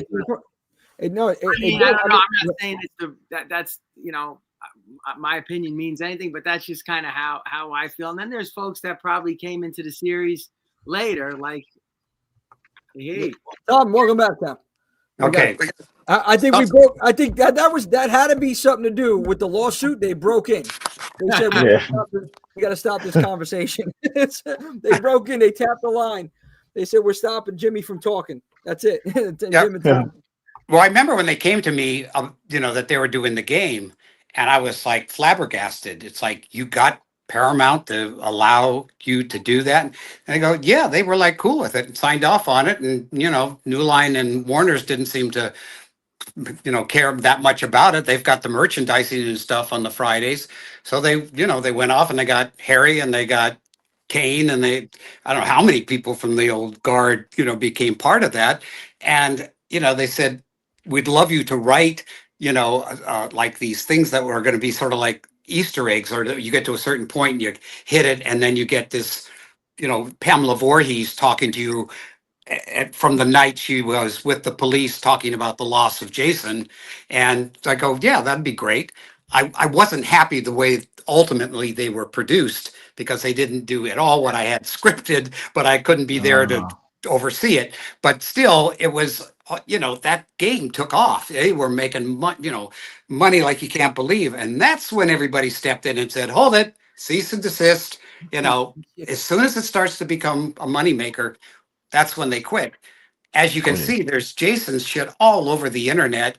I mean, I'm not shocked because it's a great image, but the thing I came up with Jason floating, on the chain with the rock holding him down. I don't know how many versions of that's out there for $30 a pop.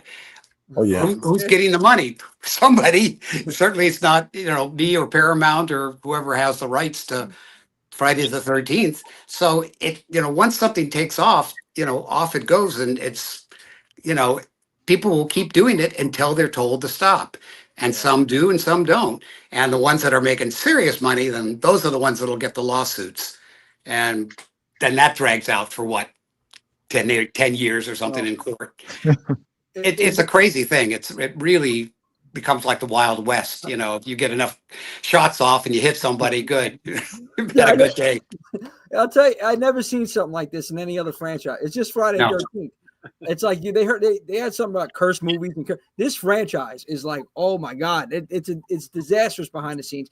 And I was just, when you got disconnected, I was just talking about some of the movies. Like, if you came out with another Friday the 13th, so it's like Halloween 2018, and that was well done. I really enjoyed 2018, Yeah. Not so much ends, but like either way, that movie made money because of the name. People went out to see it because of the name, because of Halloween. If somebody came out with a Friday 13th film, Tom, your script gets produced. Okay, we're doing this. We're following through with this.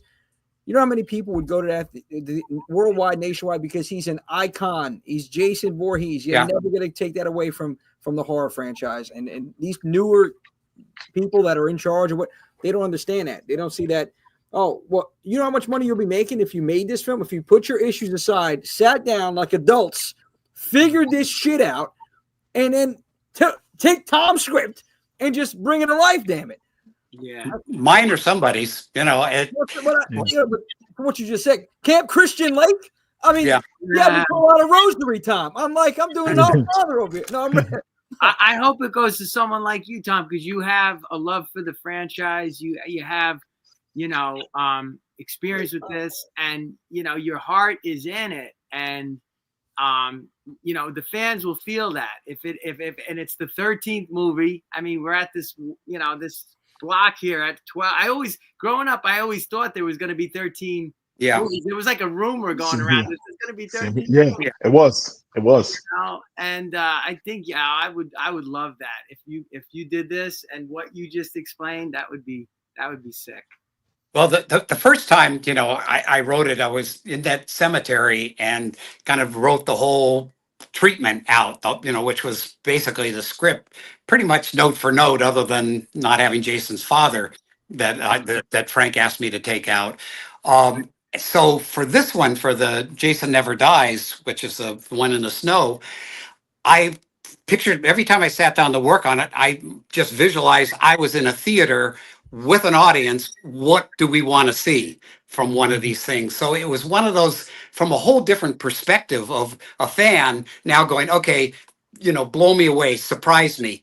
What you don't want to do in sequels or any of that shit is to copy what happened before. You cannot do it, unless you somehow figured out how to make it better. And I've very seldom have ever seen anybody make something better, when in a remake or, in a sequel.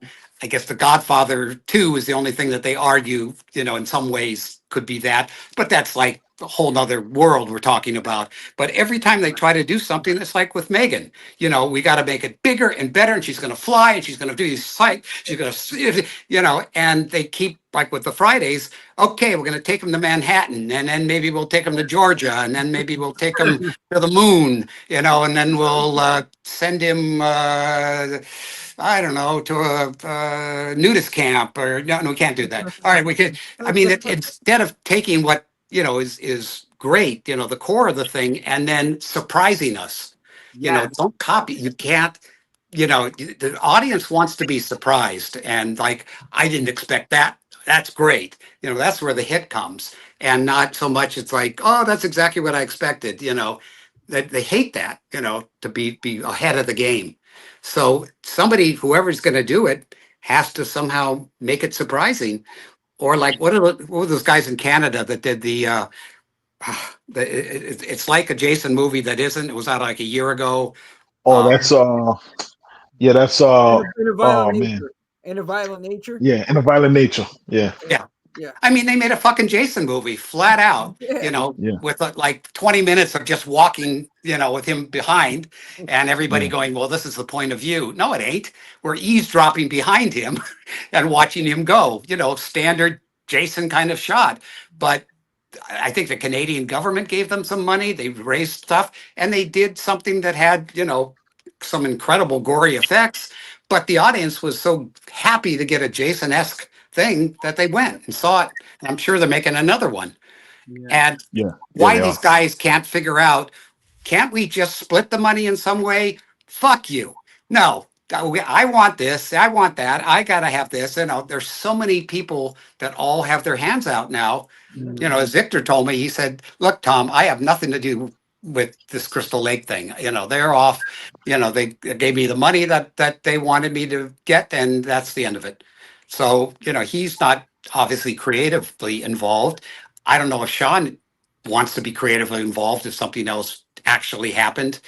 because he's just been so burnt out from fighting, and he had to pay for all that shit, all those court Oh things. my God. Unlike Victor, who, hey, I'll keep fighting for you. Just I got to be there to share in the treasure at the end. Yeah. It's business. Yeah, it is, but it's very messy. The whole thing. And It's like very messy. As long as you get somebody, get everybody on the same page, and we can't seem to do that with the Friday franchise. But hopefully we will, and hopefully we get something. The fans, all of us, that get something that we would enjoy with this a new series. This new, I guess it's a prequel, right? It's just talking about Pam and her life prior to everything. Yeah, so by the same token, I don't know if people are going to be pissed that it's Pam's story when they want to see Jason, and I don't know if these guys are going to be clever enough to do flash forwards of some sort so they can give people, a taste of Jason, mass Jason, or not. It's going to be interesting because that's what I kept thinking when we were doing our.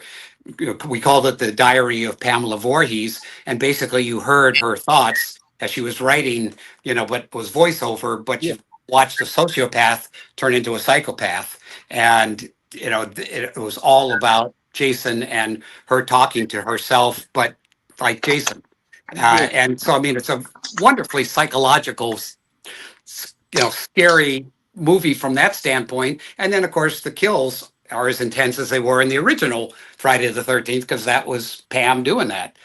But it's like, I don't know if people are going to, gripe about that. We want to see Jason. It's Crystal Lake. Where's Jason? You're absolutely right. I think that's going to be a big deal. I think even though the story can be well done, it can be presented, properly, but fans want to see Jason, the hockey mask. They want to see him. Yeah. So I think, like, even with this, there's still going to be a hunger. Fans are still going to want a 13th film. So eventually, I have hope. Eventually, in my lifetime, we're going to get another 13 movie. But you guys got to realize if these both sides, whoever's doing the negotiation, can come to some agreeable terms. Well, I need this amount. I need this amount. Warner's need this amount, so they can actually use the title Friday the 13th since they owe it. Suddenly, we got a movie that's probably already $50 million, budget just to get these guys to say yes. Then the scripts and all. How many people get to hone in or get to vote in on what's good, what they don't, what they don't like, which is what was so fucking brilliant about what's the name of the director of Sinners, that Ryan Coogler. They couldn't touch him. That's why that movie probably is as long as it is. He put everything in there that he wanted. It's like nobody could say shit, and he's getting the movie back in 25 years, huge part of the action. It completely changed Hollywood's, mode of doing things. But we're back to one guy in charge, and everybody else goes, yes, sir. Yes, sir. Because they know he's been making fucking tons of money for Warner Brothers. So they leave him alone. So I don't know, how all these guys would suddenly go, I don't care about my great-great-grandchildren's, dowry. I'll take less. It's always, they want everything. It's greed. It's greed, man. And I'm going to say it. I'm going to call it just greed. Yeah, it is. They don't understand what they could be making if they just came to a compromise. What you could be making, and the fans. Go ahead, Swift. I know you said they rather leave all of that money in our pockets. So thank you very much, idiots. Tom, I just had a quick question about your movie and your vision. What kind of Jason? What version of Jason would it be? Would it be the psychopath running through the woods, or would it kind of be like the monsterized Jason that you created when he kind of came back from the dead and he was more like kind of zombified? Maybe it's silly because that's the Jason. It's a movie monster, yeah. But I'm going to obviously kind of follow what I set up. And when I was writing it, I was thinking of CJ doing it, who's much more Terminator, type. But an element of being underwater for 13 years, and what that's kind of done, and what it eaten away, and not what they did in part 7 with Carl Buechler's incredible makeup and stuff, but it's taking all this stuff and then going out into the freezing weather, and a lot of it's going to turn to ice. So there's going to be different types of a feeling towards it, where it's going to look more jaggedy in certain areas, and yet his aggression is still going to be the same. And some of the kills are going to kind of reflect this. He's looking for something particular. So you get this sense that after he kills, he's, he really checks out whether he's got to twist her head all the way around to look at what she looks at. And it's like, nope. And he moves on. So there's like, what is he fucking looking for? And to me, that gives it kind of he's got another agenda. And once that pays off, it becomes, oh, okay, I see now. And, if you saw my Jason Lives, it would suddenly answer a question. But at the same time, if they don't care about that, it's like, yeah, see, it's going to echo back. It's like, who cares? We don't care. It's like when I was trying to get money from Paramount, because they still haven't paid me, my profits on that movie 40 years later, to talk to the people in distribution and stuff. And it's like, when did you do this? 86. I wasn't even born yet, dude. I go, I don't give a fuck. You guys, you signed a contract here. But that's Hollywood. 40 years, Tom. You got to give it a little more time. That's crazy. Is Manfredini doing the music for it? Did Harry? Yeah. Yeah. He would be the one, right? Yeah, absolutely. It's because we've become close now, and it's the same thing. I'm just hoping CJ physically can, still do a lot of this stuff. He's in great shape. When I see him, he's the Iron Man. And some of the stuff, I don't think it will be like in Jason Lives, where it's like, I'm doing all the stunts too. There's a few things I think it'll take somebody that you're willing to risk breaking something, and it can't be him. But it's in general, it's a much more, unstoppable. And I don't know, I've tried to break this stuff down in a way that we haven't seen that kind of kill in that quite manner, so that there's like that, oh man, oh, that's cool. That's cool. I mean, that's kind of what I felt like, watching Bring Her Back. There was some stuff from, there's some scenes in there that you just go, oh, gee, that's an effect, right? Oh, but boy, it's effective. Yeah. So, it's trying to find those things. And fans are going to look for all that. I mean, listen, they're going to appreciate a film, bottom line. And then everything else that comes with that film, especially, again, Tom, seriously, if they see that you're the one that's behind it, and then CJ's back, that's going to be massive. And they don't understand the magnitude. The people that are just saying, oh, I don't get this shit, pretty much. They don't understand that it will be a hit, but it's just getting everybody on the same page. That's really what it comes down to, man. And hopefully we can do that. I mean, grow some awareness somehow, and just get everybody in the room. That's what we got to do. I know a guy that knows a guy, Tom. We got to get all the other guys, and all of us also sit down. We're going to figure this out. Nobody's leaving the room till we hash this out, Yeah. But again, it's money, man. This is what happens. But at least I guess we got this series. We'll see what happens with that. I mean, I wish them well. I want to see it succeed. I want to, know that, that something will come off of this. Yeah. What this Jason universe is that they also own. No idea. I know for a fact it can't be a film because, released in America because of the whole thing with Sean. But will Sean cave and say, okay, go ahead. Let's say, I don't know. Yeah. So we just got to wait and see. I don't know. When was the projected release date? I think they're just starting to film. They just started in New Jersey. Well, I think because my son was up to be one of the second assistant ADs on it because they're shooting in Jersey. Did he say the 23rd or something? Oh, wow. I know the cast is all slowly coming together. So I don't know when they're going to actually start showing it. Maybe October. I'm wondering if they were shooting at the camp Novi Bosco in Jersey, or I'm not sure. The original. That would be great if they do that, but I don't, what is it? It's a Yeah. Boy Scout camp now or something. Yeah. So they would have to give it up for that amount of time. But again, enough money, I'm sure they're more than happy to step back and let the real Friday come in there again. We're skipping a season, boys. That's it. That's it. Swift, you were saying? Well, hopefully if this series does anything good, it will give them the confidence to listen. We gotta hash this out. We gotta do it. There's a market for it. There's a demand.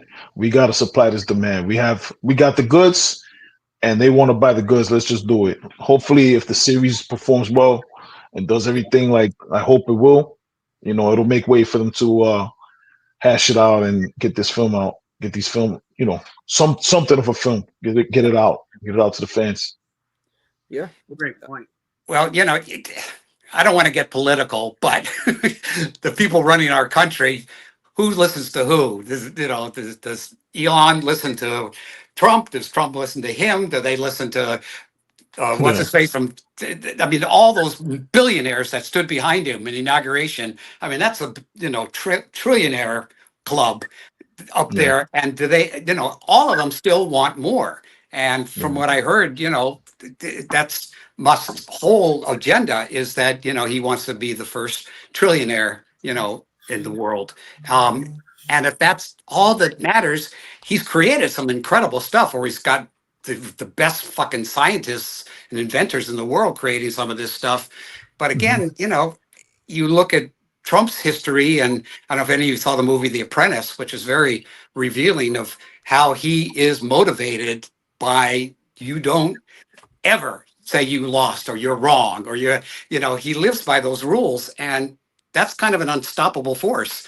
So it's but all this money and stuff, I mean, how much more could they possibly want? But it is. What are they going to do with all this? Like, what are they doing with it? Like, there's I know. so much. Yeah, I guess the more money you get, the more expenses you have because you just keep buying things. Your bills go up, and what do you do with all this money though? I don't. Yeah. Well, that's for us. Yeah. I mean, we get win the lottery, it's gone in 2 months because we buy all the shit we want. But they just keep recycling it. And there's an art to that we don't have or probably don't want. Doesn't mean a lot of people get hurt, and yet they're being sold America. And who's going to say no to America? And that's the thing. It's like you would hope these guys would say, who's going to say no to the people that love the original Friday the 13th? Let's make those guys happy. Let's, no, just the opposite. We don't give a fuck about nostalgia. We just want to get this thing out and get as much as we can get up front and get out.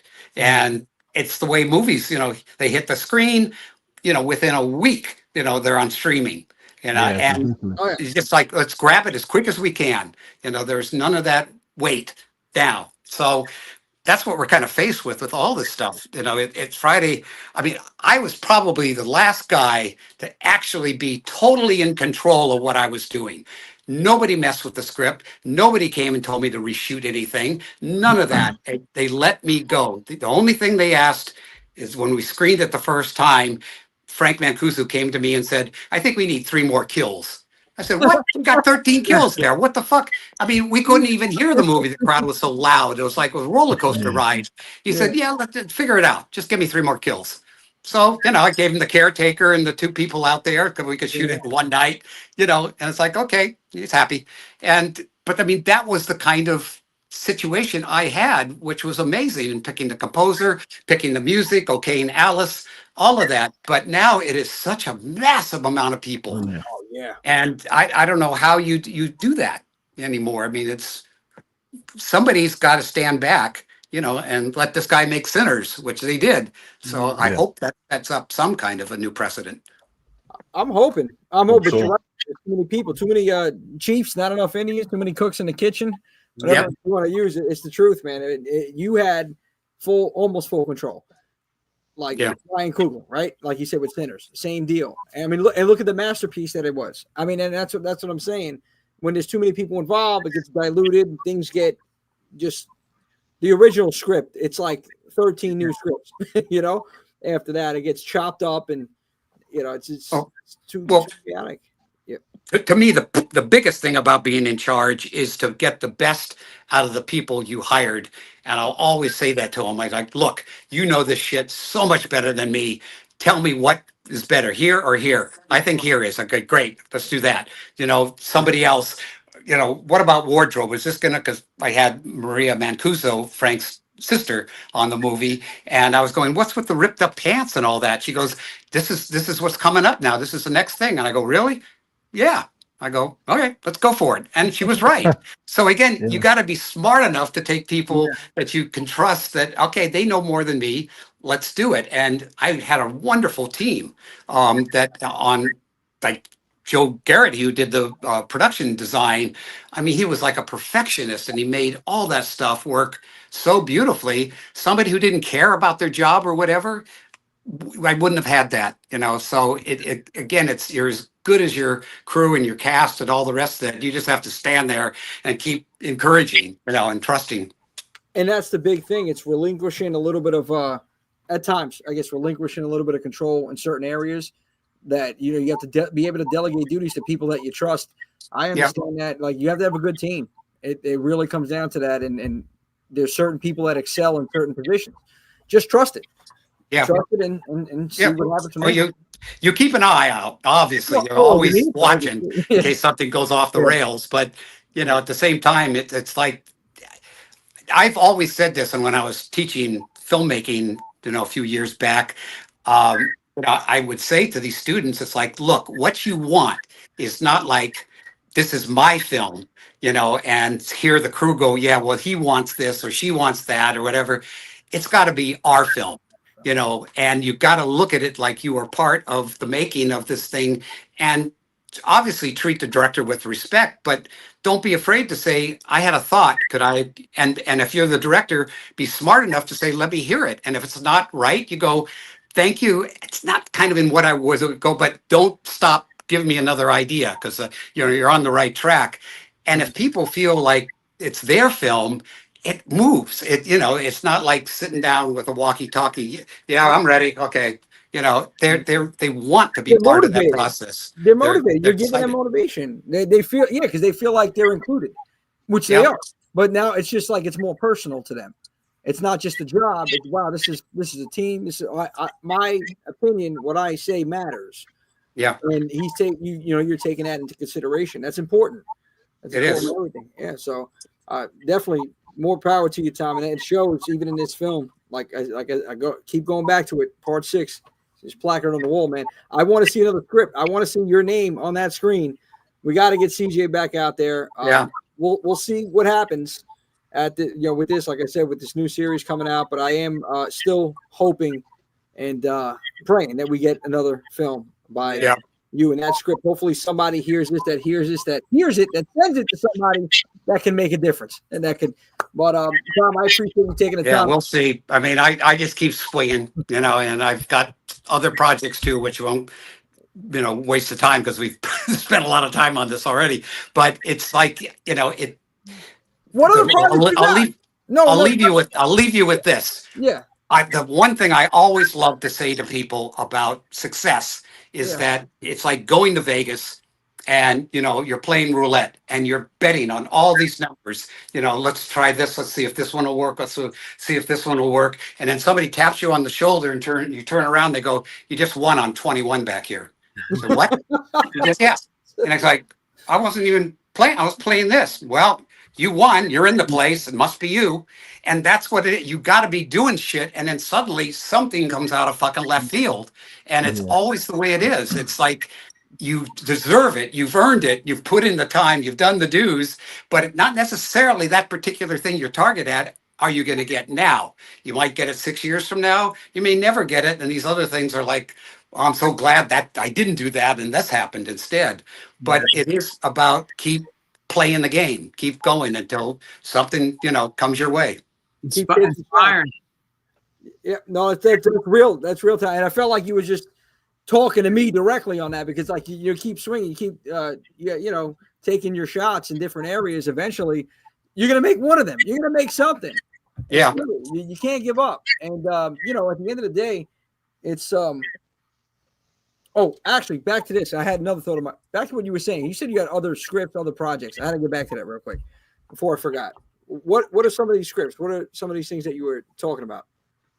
Not going to talk about those because I've got too many things, too many how can I put this? Parts of a whole that some of them have come together, some of them I'm still changing, and I don't want to, because as soon as I do this, I'm pitching something that, I'm kind of planning right now. Okay. It's like, it's like my band, Slothzilla. I mean, I could sit here and talk to you about that. I had a whole band together in January, and one by one, these guys had different personal issues that they had and suddenly it's back to me, and we got a show at the Friday the 13th. What do they call it? The Friday the 13th, Camp Friday the 13th, the one they're doing out here at the Burbank Marriott. Oh, yeah. Okay, yeah, the big one I think they're doing out in August. Friday. I don't, but I got us booked into this, and my whole objective is it's what I call horror rocks. It's songs from horror movies. And if you're a horror fan, you know exactly what movie that came from. And if you're not, that's still a fucking great song. I love that thing. Cool. But I mean, everything from Killer Clowns to Sympathy for the Devil to God, I mean, so many, Highway to Hell. So, a lot of it's metal. Of course, I'm going to do, Man Behind the Mask. But there's so many pieces to that. And right now, I have to pull a band back together. It's bands are really a motherfucker. I think making movies is difficult. Yeah. But it's a whole other world with music. Yeah, with musicians, I mean, scheduling, that's another thing. But scheduling got to be a big issue. Being in a band is like trying to be in a relationship with like 4 other people. A relationship in itself could be hard enough, but now you got like 3 or 4 different personalities that you're trying to absolutely just to meet could be challenging. Just to get one day a week to practice. So practicing. It really is. Yeah, it's such a personal thing to so many of them, and it used to be back in the days when I had groups in the 60s. It was always about the group. We go together. Even when I was doing the Sloths, in 2000. I guess I was like 2011 to 2019 because COVID killed us. There was a partnership because you're driving around, you're doing these tours and stuff, and you have to kind of bond. But one guy you might not like as much as the other guy, which brothers and sisters, same kind of thing. But you were kind of forced together. But when you're trying to piece them together, and they've got life shit going on and jobs and everything, it really is a challenge. And I'm obviously not giving up, but it's hard. Yeah, I want to see that band, Tom. I want to see that band. If there's ever any performance that's online or something, that would be awesome. From describing it. Yeah. Well, my MO is to get these guys together, get enough songs, obviously, for an initial set, because my master sheet is like 55 fucking songs that are horror. They're horror related in some capacity. We're doing a telethon. There it is. We got a rockathon here. We got right. So we gotta lock down what we do, and then I want to do like one of these sort of reels where you get sort of the best of the moments and the stuff, and you see that it's going to be theatrical and stuff, and it lasts like 2 minutes, and use that as a booking tool for the conventions or any place that wants to.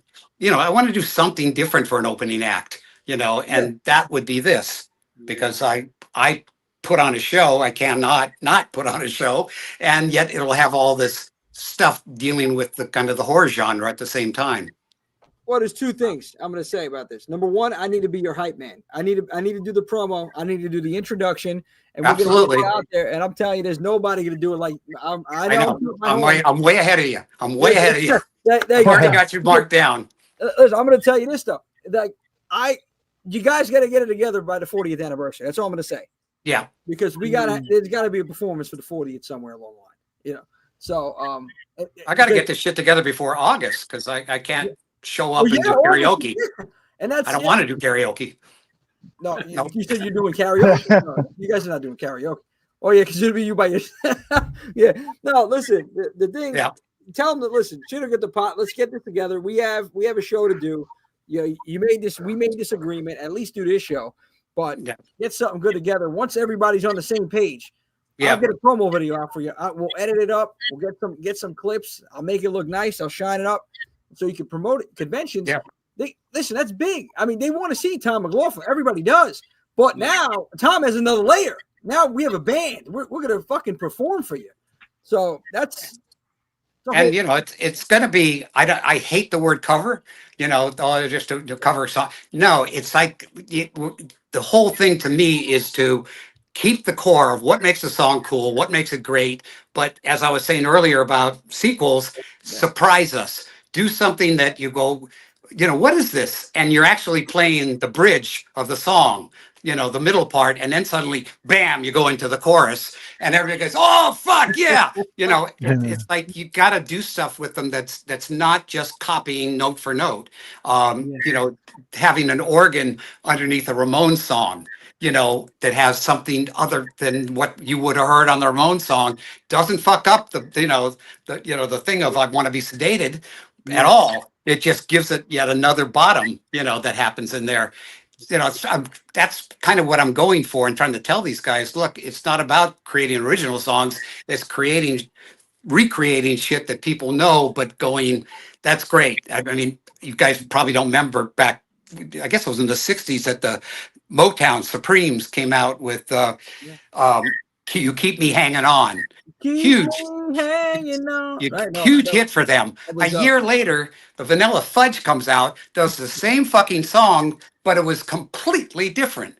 And both of them are incredible songs and incredibly well done, but it's the same thing. And I mean, I said, this is what I'm saying to these guys is we've got to figure out how to do that, where you go, I know this song, I love this song, but I love what they're doing with it. It's, it's unique. Your own twist to it. Yeah, it's your own twist to one of these songs out here.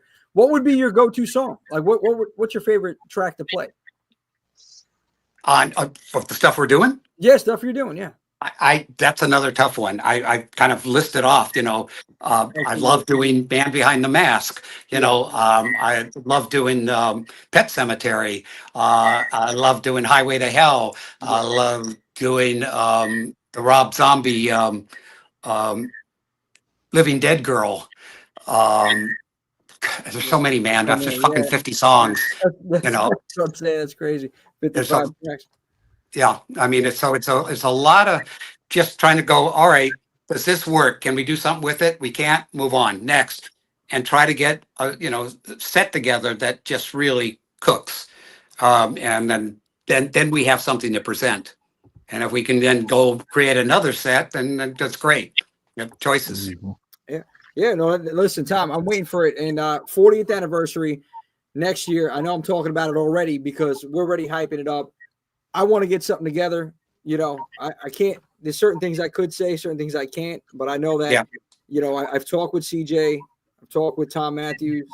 They're on board. I know we've spoke. So I want to do something special for the fans, and I hope that it's going to be what I envision. Something that it's not a typical convention. It's an experience. It's dedicated to your film. And it's also adding so many layers, that I want to add to it that is going to be, again, just an experience and memorable. It's about creating moments for people, right? Moments and memories for people because, everyone that comes out, goes to these conventions. The one thing I don't like is, it's cold. For me, at least, you go there, it's in and out. A lot of times you don't get an opportunity to see everybody, or a horror fan only has a certain amount of money, and you're going there for an autograph and you're leaving. But you need entertainment while you're there. You only have some vendors, which is great. I love vendors, but what else is going on? What if we seen Jason doing fucking bingo? What if we seen, we need different, I don't know, just different layers to that event to get the fans engaging more, make it more interactive. And give them an experience. So I tell you, naked go-go girls covered in blood. There'll be a crowd every time. They will stand there for that. It's going to draw everything. And who knows? Now you might have given me another idea. I mean, I mean, they're covered. They're covered, so they shouldn't feel bad. It'd be nothing like just like a tight leotard.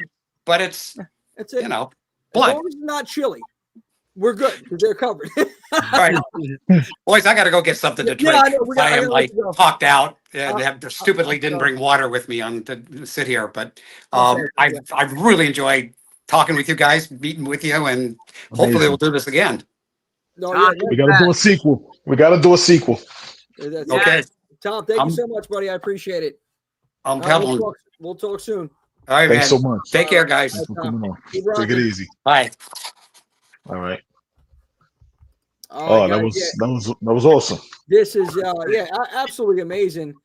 Because we can go again telethon style, because now I was thinking of other ideas and stuff I wanted to tell him. But anyways, man, Tom McLoughlin, Jesus, just listening to what he had to say about everything, but really about the whole Friday the 13th just mess. Fiasco. Fiasco. What's another word? Come on, Batman.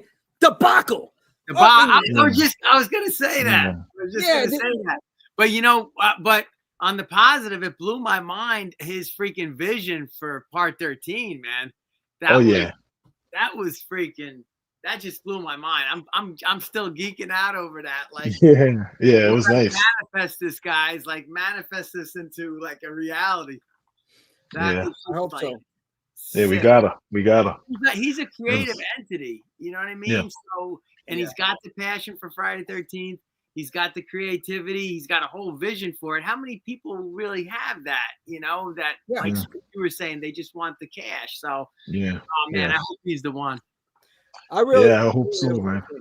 Yeah, I really hope so. Like, because it's been so many years since we've seen a Friday the 13th. Like, I was it 2009 was the last time we had You're right. No, with the remake, and it's been, like, fans want to see this. Like, anybody, you don't have to be, even in this genre, even a fan of it, to know Jason. It's transcended entertainment. It's a household name now, like Dracula and Frankenstein was when I was growing up. Now it's like Jason and Freddie and Michael. They're like just what you said. They've transcended. So stop being. Jimmy J was saying, like, whoever puts this out is gonna be sitting pretty. You know what I mean? This is gonna be a huge deal. So hope it's Tom. Oh, hope so. Well, gentlemen, it's getting late for me. I'm an early riser. I got to commute for work. I got to get up at like 4:15, man. 4:30. Oh, shit, man. I'm sorry. Yeah, listen. Man, I was staying put. Just want to leave you. Oh, look at that, dude. See, I had awesome. You got the Jason. You got this Jason Lives. This is I gotta give this shout out right here. This is to Matt Martlett from Creepy Emporium. Matt is he's also a team member. He's been very busy with his own projects as of late. Matt, he creates different props, creates these hawks as well, and he does just a litany of other things. But this is incredible detail. He actually gave me this one. I'm going to show you guys right now. I'm going to take it from the wall real quick over here. Take this down. All right, real quick. So this is what when we had it was supposed to be a little something that anyway. So 2022, Matt was coming up here for something, and unfortunately that thing never happened. But he did bring up a gift for me right here, and it's this Jason. If you can see it right here. Oh yeah, custom made. Yeah, part 6 in there as well. That's part 6 right there? Yeah, part 6 on one side. And then Jason goes to hell on the other side, I believe. That's the. Well, it's got the silver mask. Right? Yeah. I think that's a good thing. But yeah, the both parts right there, he created this masterpiece right here. And this is like that's sick. Steel. It's legit, man. And awesome work. Real shout out to Matt. Jimmy J, that was like the cover of Final Friday, right? The silver? Yeah. I think that was, or I don't know if it was it wasn't Jason X, right? No, it was wasn't Jason. It was it was the yeah, Final Friday. It was the cover. Yeah, the key art. With the snake. The key art. The snake. Yeah. That's what it was. Yep. Yeah, that's what it was. Yep. So, dude, just does incredible work. And back to the Friday, the whole thing. I can sit here and talk to Tom McLoughlin probably for 3 days straight, just like I could talk to you guys and Johnny and like throwing it out there, man. He's one of those guys, and he said so many key things. Well, before you go, Bat Fan, I know you got to get out of here. I know because I'm going to talk for like another 10 minutes here. Real quick before we wrap it up, dude. Thank you for taking the time on this live. Absolutely. You always thank you guys for freaking pulling me in, man. I was like a freaking, like I said, a 9-year-old geek was coming out. I was just excited to be here, and thanks for letting me get a couple questions in. I was geeking out over here, and I had a blast. Absolutely. Anytime you guys want to talk Friday 13th or any of the slasher flicks, the event, the 80s stuff, just let me know. And if not, I'll be hopping on the phone, typing away too. Some questions. Absolutely. You're the man, brother. Thank you. Appreciate you. Yeah, appreciate all the support, Bat Fan. Listen, dude, anytime. You're more than welcome. Get some sleep. Right. Follow Bat Fan Comics. Follow Bat Fan Comics on IG. Monsterized Bat Fan on Facebook. Swift got it down. We're going to drop those socials too in the description. Awesome, brothers. Have a good night, man. Yeah, Thanks a lot. Thanks a lot, bro. Have a good night. I know we kept you up. Get some sleep. Take it easy. All right. Thanks for coming out. Oh man, that was amazing. That was amazing. We're about to take it home right now, but Lady Terror says she'll be the blood-soaked go-go girl. So there we go. See, we already got them lining up to do it. We got Mama with the lap. No, listen. Oh shoot, I missed Steiner. She just said talk about sequels. With The Dark Knight technically be the sequel to Batman Begins. Wow. Good. That's a good. I don't know. I guess so. Only because at the end of Batman Begins, they had the calling card for the Joker, which led to The Dark Knight. When Gordon was telling Batman, he says, "Yo, listen," he says, you came out here, and now what we have is I forget the terminology you use, but it's pretty much like elevation. Like you come out here with a mask, and now these people are coming out here painting their faces. Yeah, so pretty much Batman created, the new wave of villain, of criminal in Gotham. And he said this guy has a calling card. It's a Joker's card, and then we get Dark Knight. So I guess in that respect, you could call it a sequel. But we got some things to talk about, right? Before we go. Yeah, we got some things to mention. Not too many things, because I know the people that are still hanging on here by a thread. Because thank you so much for hanging out. Thank you. Thank you guys. We appreciate it so much. It's like I've come to terms with it's going to be like at least 2 hours on these lives. Like I was initially saying, we're going to do 30-minute show. Not with me alone. There's no fucking way. By myself, one of the first episodes I did, I think something like almost an hour. So it's like I can't, I talk too much for my own good. But anyway, you got to expect this. And I appreciate everybody tuning in or even checking out or staying up for even 10 minutes, popping in for a second, saying, "Hey, yo, I'm here," whatever. And then checking the show out later on. Leave those comments. Let us know what you think. If you're watching on the replay, if you're checking it out later on, hit us in the comments. Let us know what you're thinking. We want to know what you guys think. We want to adjust to what you guys want to hear. We want to talk about what you guys want to talk about. We want to have the pulse. We want to have our thumbs on the pulse of the audience. So definitely hit us up. Let us know in the comments. Share it to your friends that like this type of stuff. And we appreciate you. Thanks for rocking out with us all the time. So. I appreciate you, Brooklyn Lady Ellie. After we react to the second episode of Werewolf from my Rumble. So I'm awake. She's good. Nemo Burns. Welcome. Yeah, but you know what? Swift, I think it's so long. We take, this is lengthy because it's just great conversation. Mama Swift, I gotta check. Oh, I'm bad checking emails. So if you did send it, I'll double check because I have let me show you right now. Let's see exactly how much I got here live here. Let's see. If you look at the bottom of my phone, you can see the emails about 455 there. Yeah, I don't check them often, but when somebody says, "Hey, check your email," I'll go check it. So I got you. I'm gonna definitely get to that. And that's the other thing with the Horror 365 stuff. If I don't see, usually people send me on social media direct messages that I get, "Hey, I sent an email." Thank you, Nemo. I thought I was bad. Yeah, it's wild. Yeah, it just builds up. It's like before you know, it's like I gotta check this shit. It's good. My space is gone on the phone here, which I gotta upgrade. This thing is, oh my god.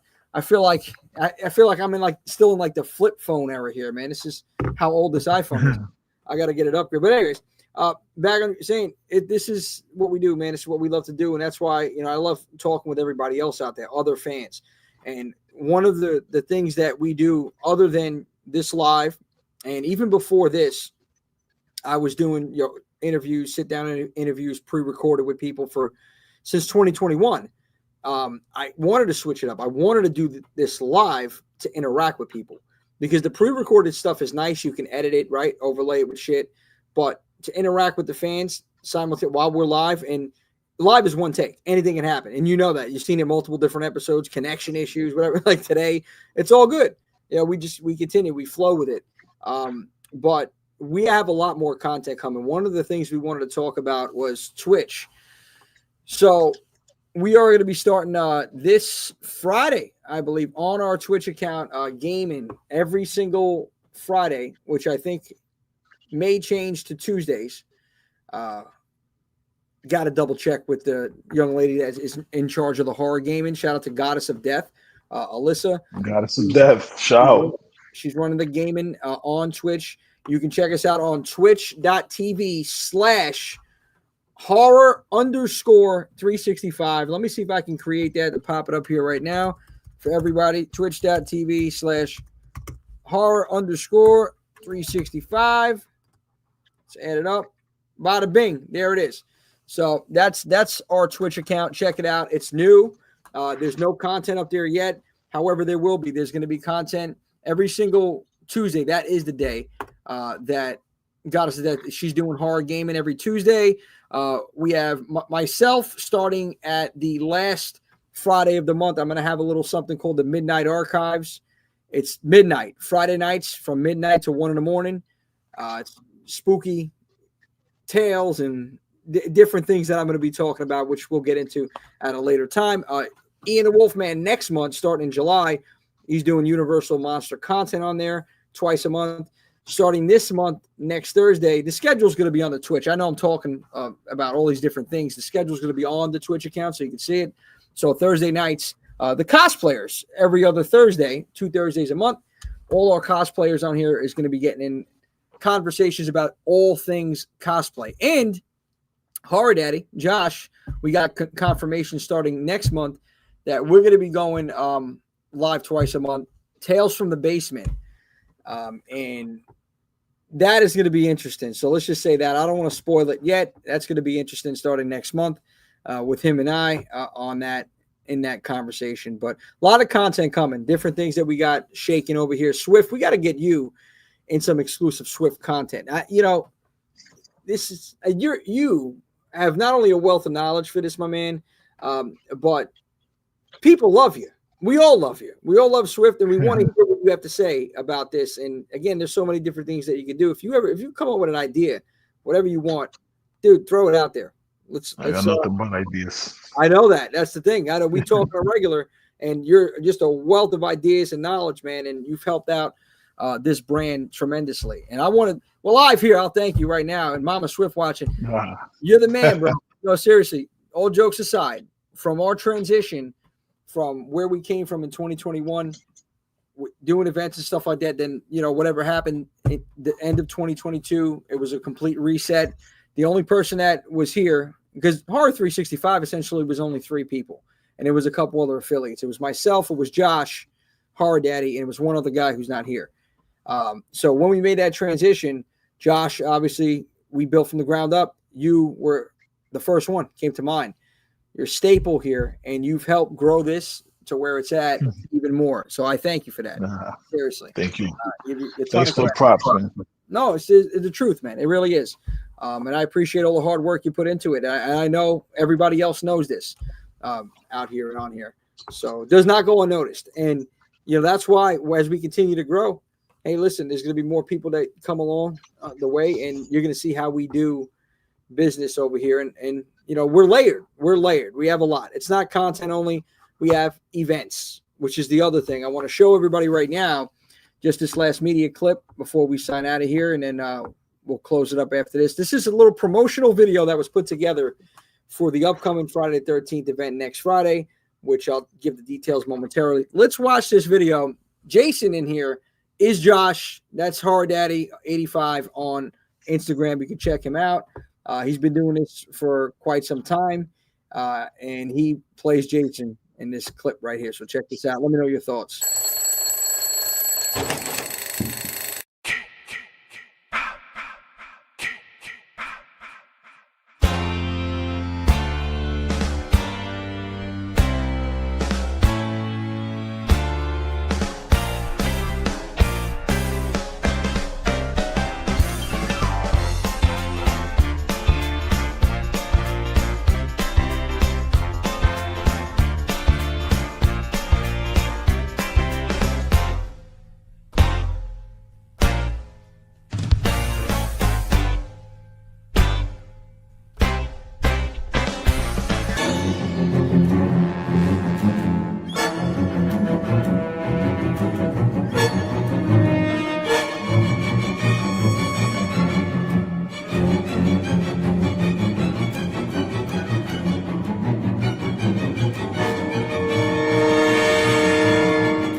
Join us Friday, June 13th, 8 p.m. at the Emmaus Theater for Jason's birthday celebration. Featuring Friday the 13th 1 and 2 double feature, live skits, free raffles, and more.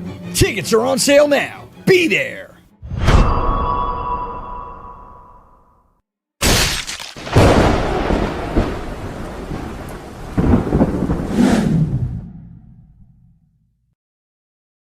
Oh my goodness. Oh my goodness. Jason had a little trouble finding the Emmaus Theater, but he did it.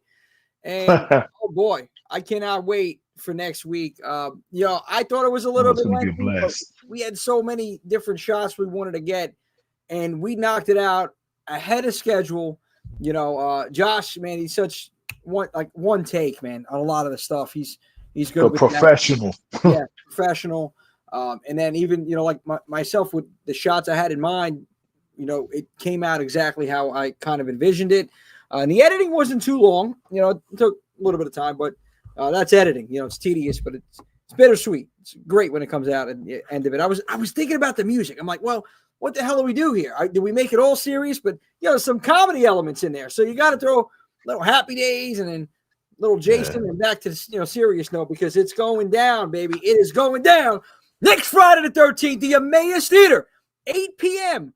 Guys, Guy Goyle Schools, this is where you want to be at. I know there's activities and festivities going on earlier in the day. If you got that going on, wonderful. But that 8 o'clock, be at this theater. We are going to rock out. It's going to be a good time with double feature 1 and 2. Jason, obviously, will be in attendance. It's his birthday celebration, so we got some cake. We're going to have raffles, free raffles, skits. So we're gonna give that experience. Prizes, performances, everything. So much. It's gonna be a great time. Come out and hang out with us. We want to see you.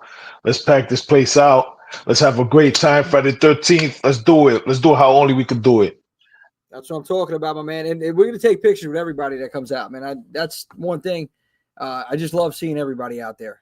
Some pictures, some videos. The theater is nice too. Like, we've done 2 other shows there. We have about, I think, 4 or 5 others dates booked for the rest of this year. And I got to tell you, I'm excited for it because Rob, shout out to the owner, Rob at the Emmaus. Absolutely incredible guy to work with. It's so easy, and he's invested. He loves horror, so he's just all in on everything over here. It's going to be good. It's going to be a fun time. This Jason event, though, I think this is going to be something he's going to want to do more of, something like this moving forward with this. I don't want to spoil some of the ideas that we have, but yeah, be there if you can. Emmaus Theater next Friday, the 13th. And man, Swift, I don't even know where to go from here. There's so many other things that we got shaken that I wish I could say that we can't. Only the beginning. It's only the beginning. So just stay tuned. Keep watching us. Follow us on IG. Follow us on Facebook. Listen, go to our Twitch. Keep up with us on the Twitch when that Twitch gets popping. Follow our Discord. We got a Discord right now. Let's go to Discord. Let's all talk. Let's have a good time. Just stay in touch with us and keep your eyes and ears open for what we got planned and what we're gonna do, because it's gonna be a wild ride. We're gonna have a great time. Thank you, Swift, for that. And my man, Big Rob Metters. Okay, this is one of my guys.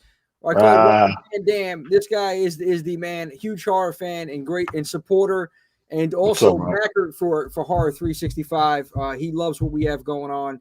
Big shout out to Rob. He's also, on a side note, if there's any other football fans in here, he's one of the football guys that awesome. He's been a core of the crew for a long time. So shout out to Rob. You're the man, Rob. Thank you. Shout out, Rob. And, so Mama Swift, thank you so much. Great show. See you next week. See you next week, Ma. 80s horror next week. God goes with 80s movies. All of us that are going to be on the show, we're picking one of an underrated 80s gem that we're going to be talking about and telling you why we love it and breaking down a little bit of that, each movie that, we all pick. That's next week. And then the week after that is going to be the Jaws 50th anniversary conversation. That's going to be pretty massive. The last week of the month, I think I forgot what the last week of the month was offhand. I guess we can. No, I thought I had it here. Well, anyway, we're not even that far yet. We got to go 1 week at a time, baby. We are lighting it up here. Jason lived again on this show right here. Horror 365 Live. Swift, you're the man. Thank you, Bat Fan, for coming on out here. We're signing out. But I want to thank every one of you. All the horror. Thanks for watching. Love you all. Thank you for celebrating horror not only in October, but 365, baby. We're alive. Once